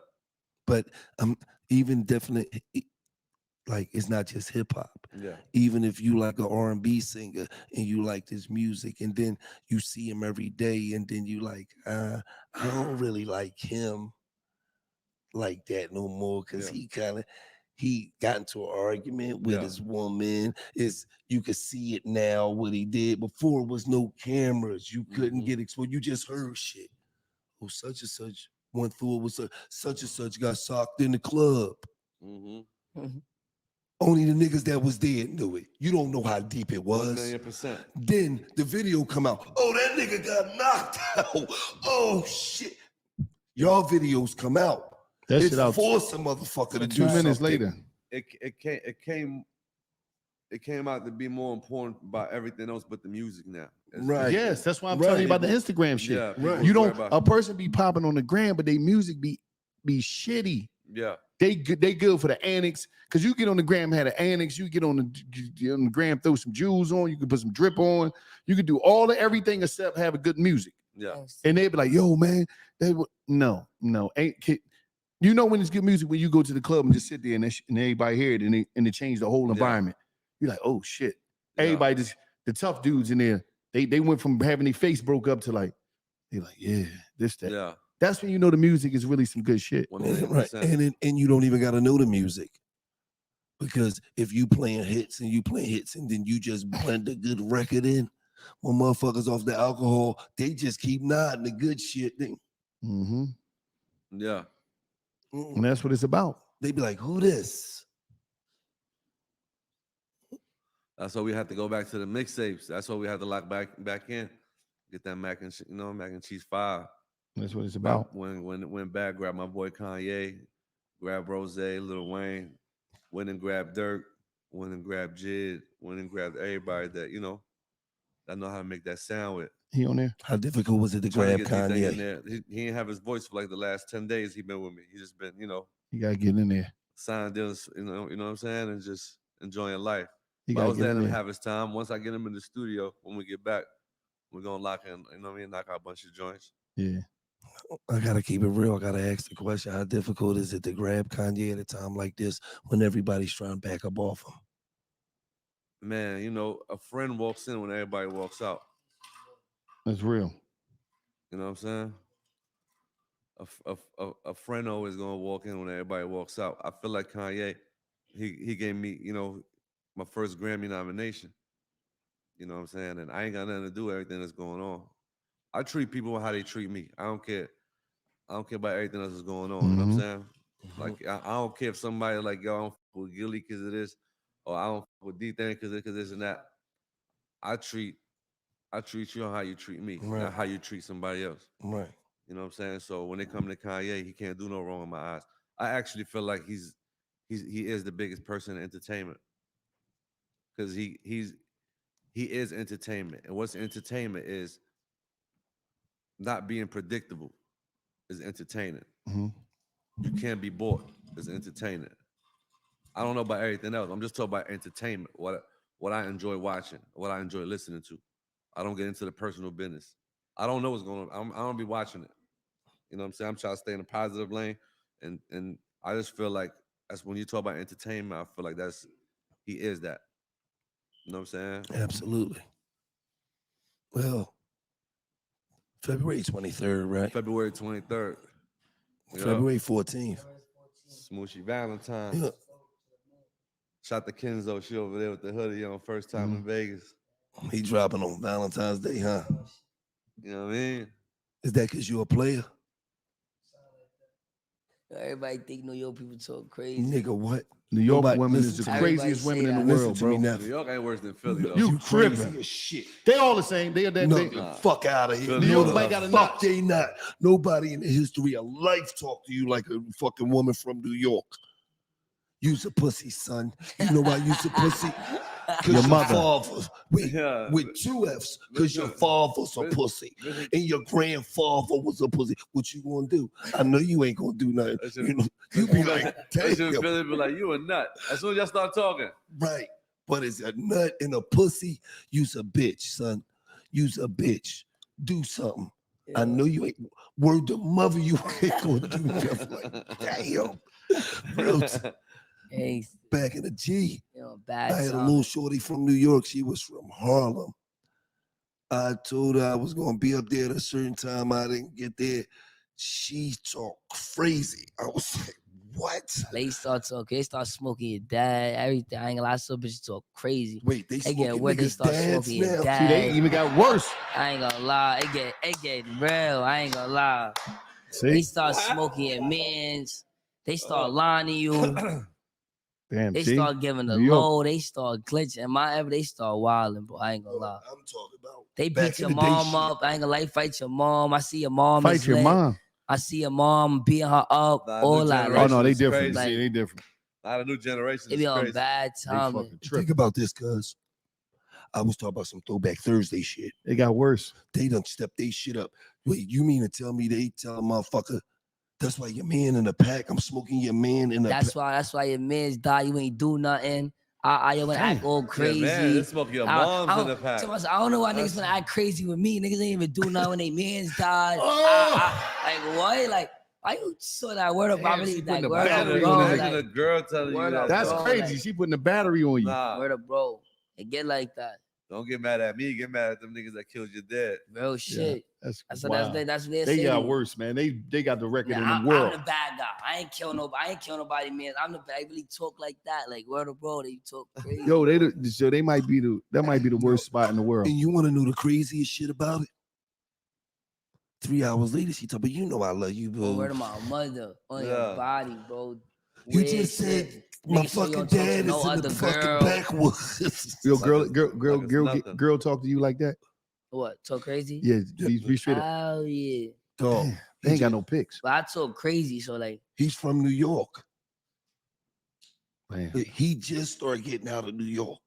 So that means most of the females he dealt with was from New York. He got some of the craziest shit said to him ever in his life. That's crazy. I'm talking about as soon as he popped off, well, you got your little fucking raps now. Word You of think my you dad, shit. yo. You just sit your bum ass word of my dad. Call it- Yo. tell me, listen. I All swear he to wanna do God, is be bro. broken I'm from lying. the projects, kicking his fucking Yo. With your fucking sneaks ain't even new, son. You talking all the superstar What's your shit, foot yo. hurt? They be Nigga? on me, but they be on me. Yo, Talking man. about- Was your she foot killed hurt? him. Why you keep moving your No, foot? she let him come get the car for a month straight. So she mad at him. You a superstar, but you fucking borrowed my car for a month straight. Nigga, man, shit. Hey, man. Shut the fuck up. Let me use the car. Oh my God. He did that before. He did too. it before. You a movie, yo. I He did it swear. before. That's how I be, man. I was a young nigga before too. You know what I mean? I was a homeless sexual. A nigga that was homeless was fucking the leather off a bitch for a place to live. Come on. French was a homeless sexual before. Gangster. Young nigga 19. Cause see, let me tell you something. Most of the times, the females get the apartments first. You That's a know fact. that. Yup. That's a Niggas fact. don't be up on their credit and God. shit. Hey, so they get the apartments first. You be blazing them. You ain't got shit going on. You be blazing them. They Now love you you. move in with them. They act like they're in love because they need somewhere to stay. But you can't help with the bills and you ain't on yet. So she get up, go to work 80. So you gotta fuck the shit out leather of all off. gotta What? do is fuck her. Like That's what that's she all talk to gotta you. do. That's all you good for. But she not there mentally yet. Yeah. She on the he cute tip. Yeah. He got long hair. For me, have a big baby. My baby wear that good shit. She's still on that shit. She still got to go through the ringer first. Yeah. You feel what I'm saying? Yeah. You know, women got to grow up too. Yeah. Before they say, "Oh fuck that, I gotta stay away from this type of nigga, this type of nigga, and wallow." All right, I'm good. I had to throw you out there. Other. But you know, we all was at that point before we was homeless sexuals. Fact. Wallow was a 39-year-old from fucking a leather off this little chubby chick from the north. She wasn't chubby. Fuck out of here. You lying on me, man. She was bodied up. Stop Man, that. she was built like a fucking stuffed vacuum bag. The shape like He a lied on me. Gatorade. He lied. He She lied. came and put a bullet, bro, on Nanny doorstep. Nah. No. For real? In a brick. A I was brick. in Atlanta, and because I one thought day he was joking. No, one day I go to the I'm crib. never joking. That's the problem. No, listen. I go to the crib one day, and when I walk in the crib, she had a burn on the table. So I sit down. I'm like, oh shit. So I sit down. She just like she grabbing that joint, playing with it. Yeah, you like what we doing? And I said, oh, we just chilling. Like, but she asking me like, what we on? Like, what is us? So I'm like, whatever, baby. You know, it's because I'm shook up because I'm thinking she might be thrown off. She might throw some shots at me. Yeah. So I'm I come into Samuel L. Jackson. I'm the negotiator now. I'm like, come on, stop playing. You know it's us. I mean, we going to the moon together. You know what I mean? So she put the joint up. I never forgot that. So the next morning when I leave, I never came back. Because she looking for me, hitting him in the DM. Well, you tell him. That's crazy. I never knew she knew where my peoples lived at. That's Your crazy. cousin a fucking nut. He's a liar. Fuck that nigga. I'm like, I got away from that shit. Cuz you know this bitch. I'm like, no. He downgrading it though. Oh no, I ain't nothing, cousin. The DM real quick. Little chick I hit when I came. Her second DM come through. Gilly, tell Wallow I'm sorry. Whatever I did, we can get through this. Cuz yo man, that bitch hit me back crazy. Man, what the fuck's going on? The third message was a brick on Nanny's step with a bullet. Pussy keep playing. I'm gonna put some leg warmers on. Yo, it's a real shit. It was a real shit. She had me like this. Everywhere I'm going, I'm like, because I ain't know how she even knew where the spot was at. Nah. I'm thinking this She shit on gonna pull top up of and you gonna post her. So I'm like, yeah, I'm out. She wasn't no baby D. Get out of here, no baby D. Baby Fuck out of D. here. Yeah, the baby D for real. She slanged I'm dope like, and braid I'm hair. like, in I'm the same out. house. The same house, nigga. I'm like, I'm out, man. But yeah, it get crazy, man. I'm New York.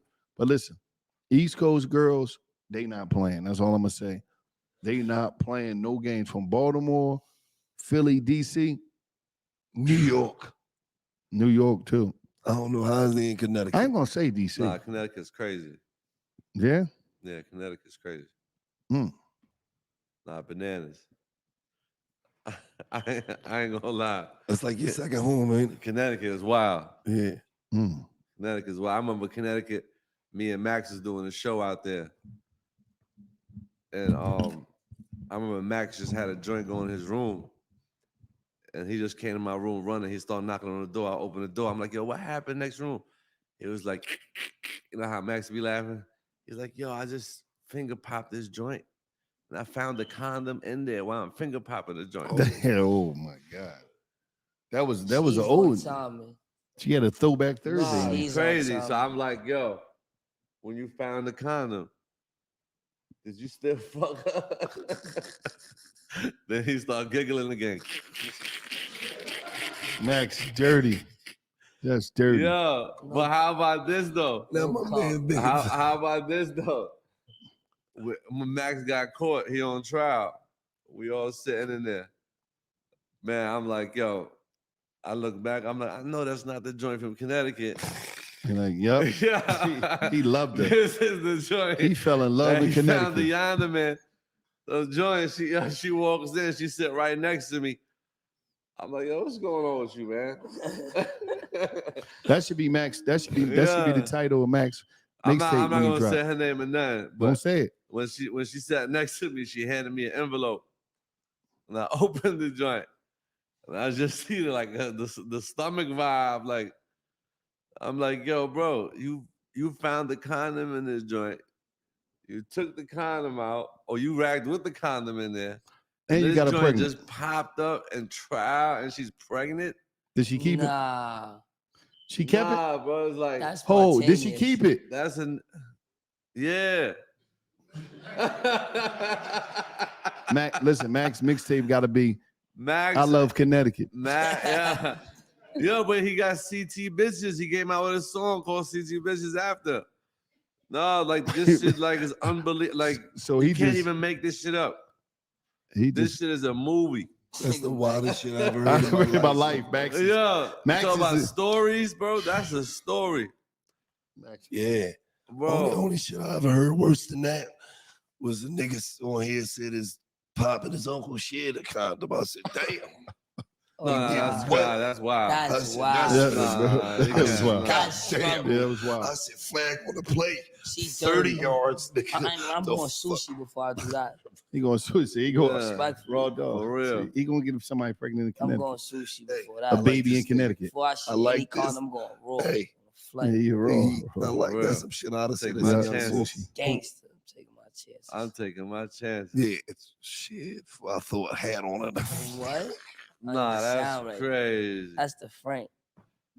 But yo, I swear to God that it would have to be somebody like Angelina Jolie or some shit, and you know she's burning. It gotta be like a situation where just like $1 billion or like some Like crazy. who?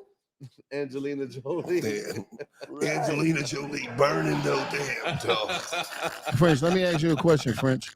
Off the record. That's, Nah, a, not bad, Angelina that's a bad Jolie. joint to even think about. Man. French, I mean, how many? I ain't even gonna ask French. What happened? Talk. I'm gonna leave it alone. What the fuck you scared for asking nigga a question? No, I'm just saying you've been in the industry for a long time, man. Here he go. See, I'm gonna leave it alone. French ain't answer asking questions, man. Everybody knew he fucking the sniper. I'm saying no more. I'm leaving that alone. Wow, you scared? You had a question you want to ask French. Now you don't want to ask French. I ain't fucking with it. Wow. Scary ass. I feel like I know you want to ask him. Huh? No, man. Somebody told me to ask French something about some girl, and I said, yo, man, I'm going to do French, John, man. He said, ask French about, you know what I mean? You know, I said, I ain't doing that, so I ain't even gonna do it. Man. Do you mind? No, I'm not asking him. I'm not asking him. Why? I can't do that because I don't want to. Because now you got me I don't wondering want fucking what it is. No, because Me main man happy, and I said, I ain't doing that shit, bro. He happy. I'm gonna let him stay happy. Then if it's gonna fuck up my happiness, don't ask. I ain't gonna fuck the homie happiness that he gonna be mad at me, and then it's like I'm hating on Shorty. You know what I mean? And the only reason it came to my mind, and the reason I don't want to ask, because when we was I ain't lie, this shit get heavy. That's what I get. This shit heavy. Listen. I swear to God. I can't listen. All right. This is what I'm gonna So say. just get heavy then. No. Just say it. If this, Just if get heavy. nigga, listen, hold on. Fuck, Fuck you you scared. scared? You don't want to mess Hold up. on, don't pump him up. Don't pump me. Don't pump me. They might think some shit I don't want to hear. Because That nigga got you right with him. He's supposed to be on my side, But bud. D-That, is that the new slang? I hate that. D-That, that's the new slang, get heavy? Huh? You just told him. Heavy, like, What nigga get heavy, nigga? No, hold up. Right Now there, listen. nigga. You Get ain't heavy, supposed to listen. nigga. If you listen, Fuck wrong with if you one of the bros, you can't have them. You can't mess they happy up. Especially if you ain't do nice. If you ain't slash that nothing. shit sounds serious. No, it is. You on I some don't like shit like that when it That's sounds why I'm like, serious. no. I hate that. He on some fucking for real shit, man. 'Cause I'm happy and then No, again, I ain't saying that. I'm fuck talking about him. all that. Yeah. He said answering the question. I'm not asking that nigga. All right, you scary ass nigga, man. I said let him chill in peace. What's Oh, T? Love. I'm gonna let him kill. I don't want to. Nah, Churchill, don't bother him. I don't want to do it. If he hesitating like this, I don't don't say wanna- it, bro. Don't say it. He hesitating a lot. We like in the journalist field, man. Journalists don't hesitate, man. We got a question that first question I asked from the gate, man. Nigga said something about some ass clenching, man. Yeah, word about I ain't playing them games, man. Let's get to it. Let's get to it. You feel? I never even heard I that ain't gonna song, sit like, here. Why she said that much? It's not. She was like some shit like. We're gonna talk behind the scenes, man. She said she told Megan she was like, I'm gonna make your ass quench, sort of like French, some shit like that. Whoa! Oh, that's what she said. I'm That's gonna what make she your said. ass quench, sort of. Oh, I got the line now. I don't know what that means. I still don't get it. What? Me neither. I feel like you. But what was that question though? No, I'm gonna leave it. You don't get that line. I don't want to get. I don't want to get it. She was trying to say I was ragging the joint from the ass. I don't even fucking joints in the ass, man. Like that. Oh. HD. Okay. Now you know. Shorty woke up wild and put me in the middle of it. Right. Yeah, I'm gonna just say this. I'm gonna just say this. Only thing I'm gonna say is, say he the ass. No, I'm gonna say this. Just think you want to talk about. I'm gonna say this. Right? He caught it. Listen. I'm gonna say this. I done walked in a lot of places, a lot of hotels, studios. It ain't nice, man. It don't be nice, man. Yeah. It really don't be nice. I mean, Dog, what the fuck language is you talking? I'm not. Nobody in this fucking room knows what the He fuck know what you I'm talking. saying. Stop. Listen. You know we what I'm need saying. the fucking audience to know what the fuck you saying. I'm sitting right next to you. I don't know what the fuck you talking about. I walk in a lot of hotels and it ain't right. What the fuck ain't right, nigga? A lot of murders, there be a lot of crazy shit going on. That's all I'm gonna say. Oh man, I don't know. You got listen. We gonna. I ain't talking about real murders. French talking the fucking Instagram codes or something. Yeah, because a lot of them hotels ain't right. Because I'm trying to save a lot of people, man. Save who, nigga? A lot of fuck you saving. You already saved the motherfucking babies. Every day you wake up trying to save the motherfucker. Get up. You can do it. Stop laying around. This ain't that platform, nigga. Say that for the gram. What the fuck is you saying? And this was a good another episode of $1 Million Worth of Game, man. $1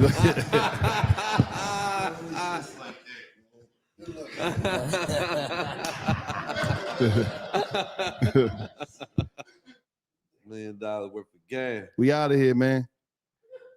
Bow. Mac and Cheese 27 coming out. Cheese5. 23rd. D thing. Smoochie Valentine's Day. It's going out. It's going down. And we out of here. $1 million worth of game. God.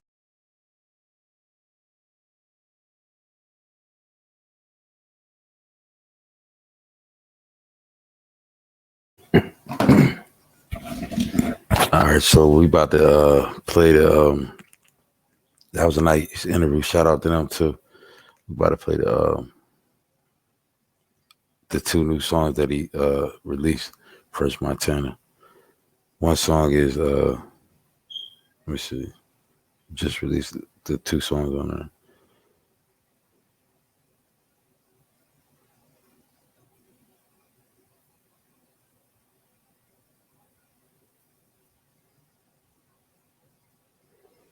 Amber Run, Dirty Bronx intro, and French Montana HardLife. I think I'm gonna play that, and then Blood Thicker Than Water. Might play that too. So we're gonna play that. But I gotta hook it up to the joint. So I won't get no straight. Please charge now.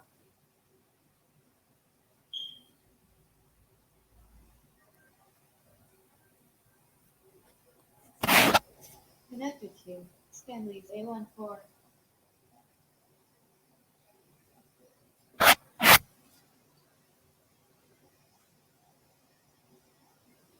This one's called Amber Run, Dirty Bronx. This was released 10 hours ago. Taste of KFC meal. All your KFC favorites for just $20. It's finger licking good.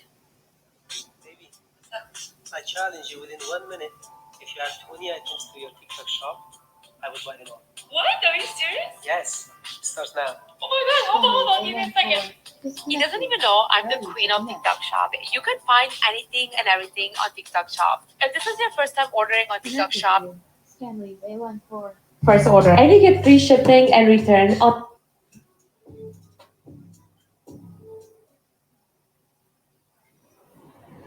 New details this noon after a mass shooting outside a restaurant in Miami Gardens. French Montana has been named the most streamed. Check it out. This one's called Amber Run 30 Bronx intro. I guess that time, huh? Montana.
All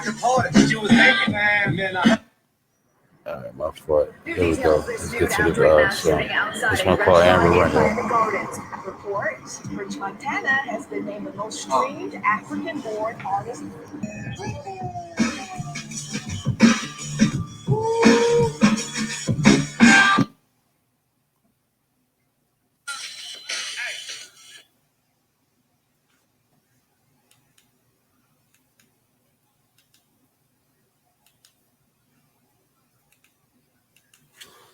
Make sure I could, Frontin' like they gave me something when I had to take it. Fresh out the hole, Christopher Walken back at a Lincoln. What about the time? Wearing the same clothes thinking. Hustling with a visa, could've got deported. You was naked, man, I had to do it. My mom's welfare, my pops blew it. Tried to swallow my pride, but couldn't do it. I've been through it. I couldn't speak English fluent. Now she French kissing me. Cribs, cars be the newest. Yeah, the newest, right? I remember when you used to slide. Now you on your Hollywood bullshit, right? Man, I was trying to buy the block. That empty shit scared me. I lost drinks, lost max, but you don't hear me now. You know I turned the East up. I sold 100 million records. Yeah, he sold 100 million, but they all features. Never that. Most of my plaques, I'm the feature. Niggas barely go gold. I have to dominate. I'm the most streamed artist on my whole continent. Whatever, dog. You're too light-skinned to be African. I'm from the South Bronx. Stop calling cabinet.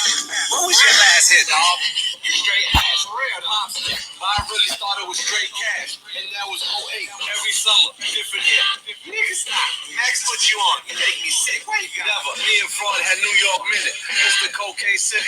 Street hits, I had plenty. Yeah, you right. New York never played my record. I went down south. They chop it down, made them respect. I heard Chicks was way better than you. Yeah, he was better than me. He was my prodigy. Dog, he was supposed to be. And how you pulling all these Hollywood hoes? I know you're tricking, right? I'm the dirty Bronx nigga. Get it right. Get it right. That joint was hot. That joint's called Dirty Bronx.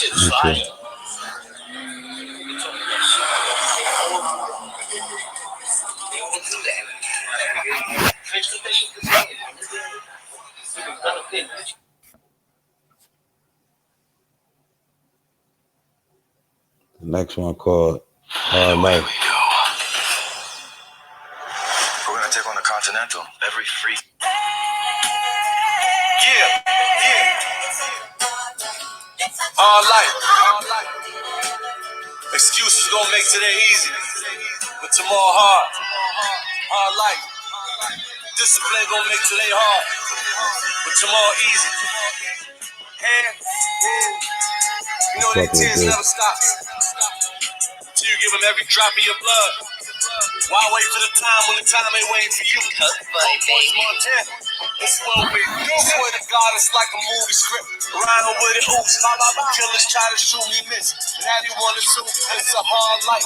Batman robbing through the dark nights. Hard white, whipping up a color and it was starlight. Now through the blizzard, it's the wizard with the stick. Hit the block up with the work. Back like RZA with the flip. On the corner, flipping, stacking, had to stop buying drip. Now my change up from the back. Shorty different with the grip. Yeah, my money long. Sliding through Harlem like I was honeycomb. Baghdad. Killers try to turn me to a hashtag. Cold business, love a bad bitch, but got no feelings. Dope dealers, quick to tell her, yeah, you over 4 minutes. They wrote me off, but I ain't right back. Counting millions, burning ashes. Yeah, my come up should be talking classes. Montana.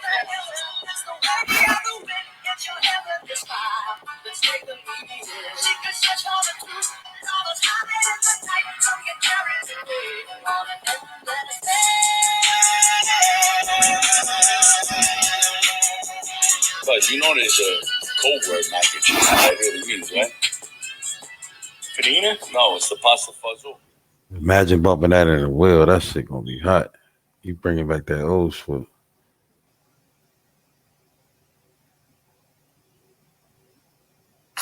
Welcome. This one's called 10 Toes. If I heard this. Well, good vibes on repeat.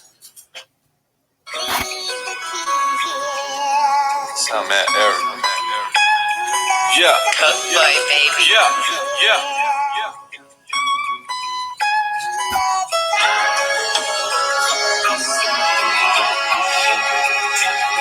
As we flow. Yeah. My mind gone, plain land, time zone, name it, change plan, walk freeze, think I'm going crazy, gotta take it easy. All we had was faith, Last one back. That shit was hot. Thinking of let's play that, then we gonna leave out. Salute everybody that tuned in.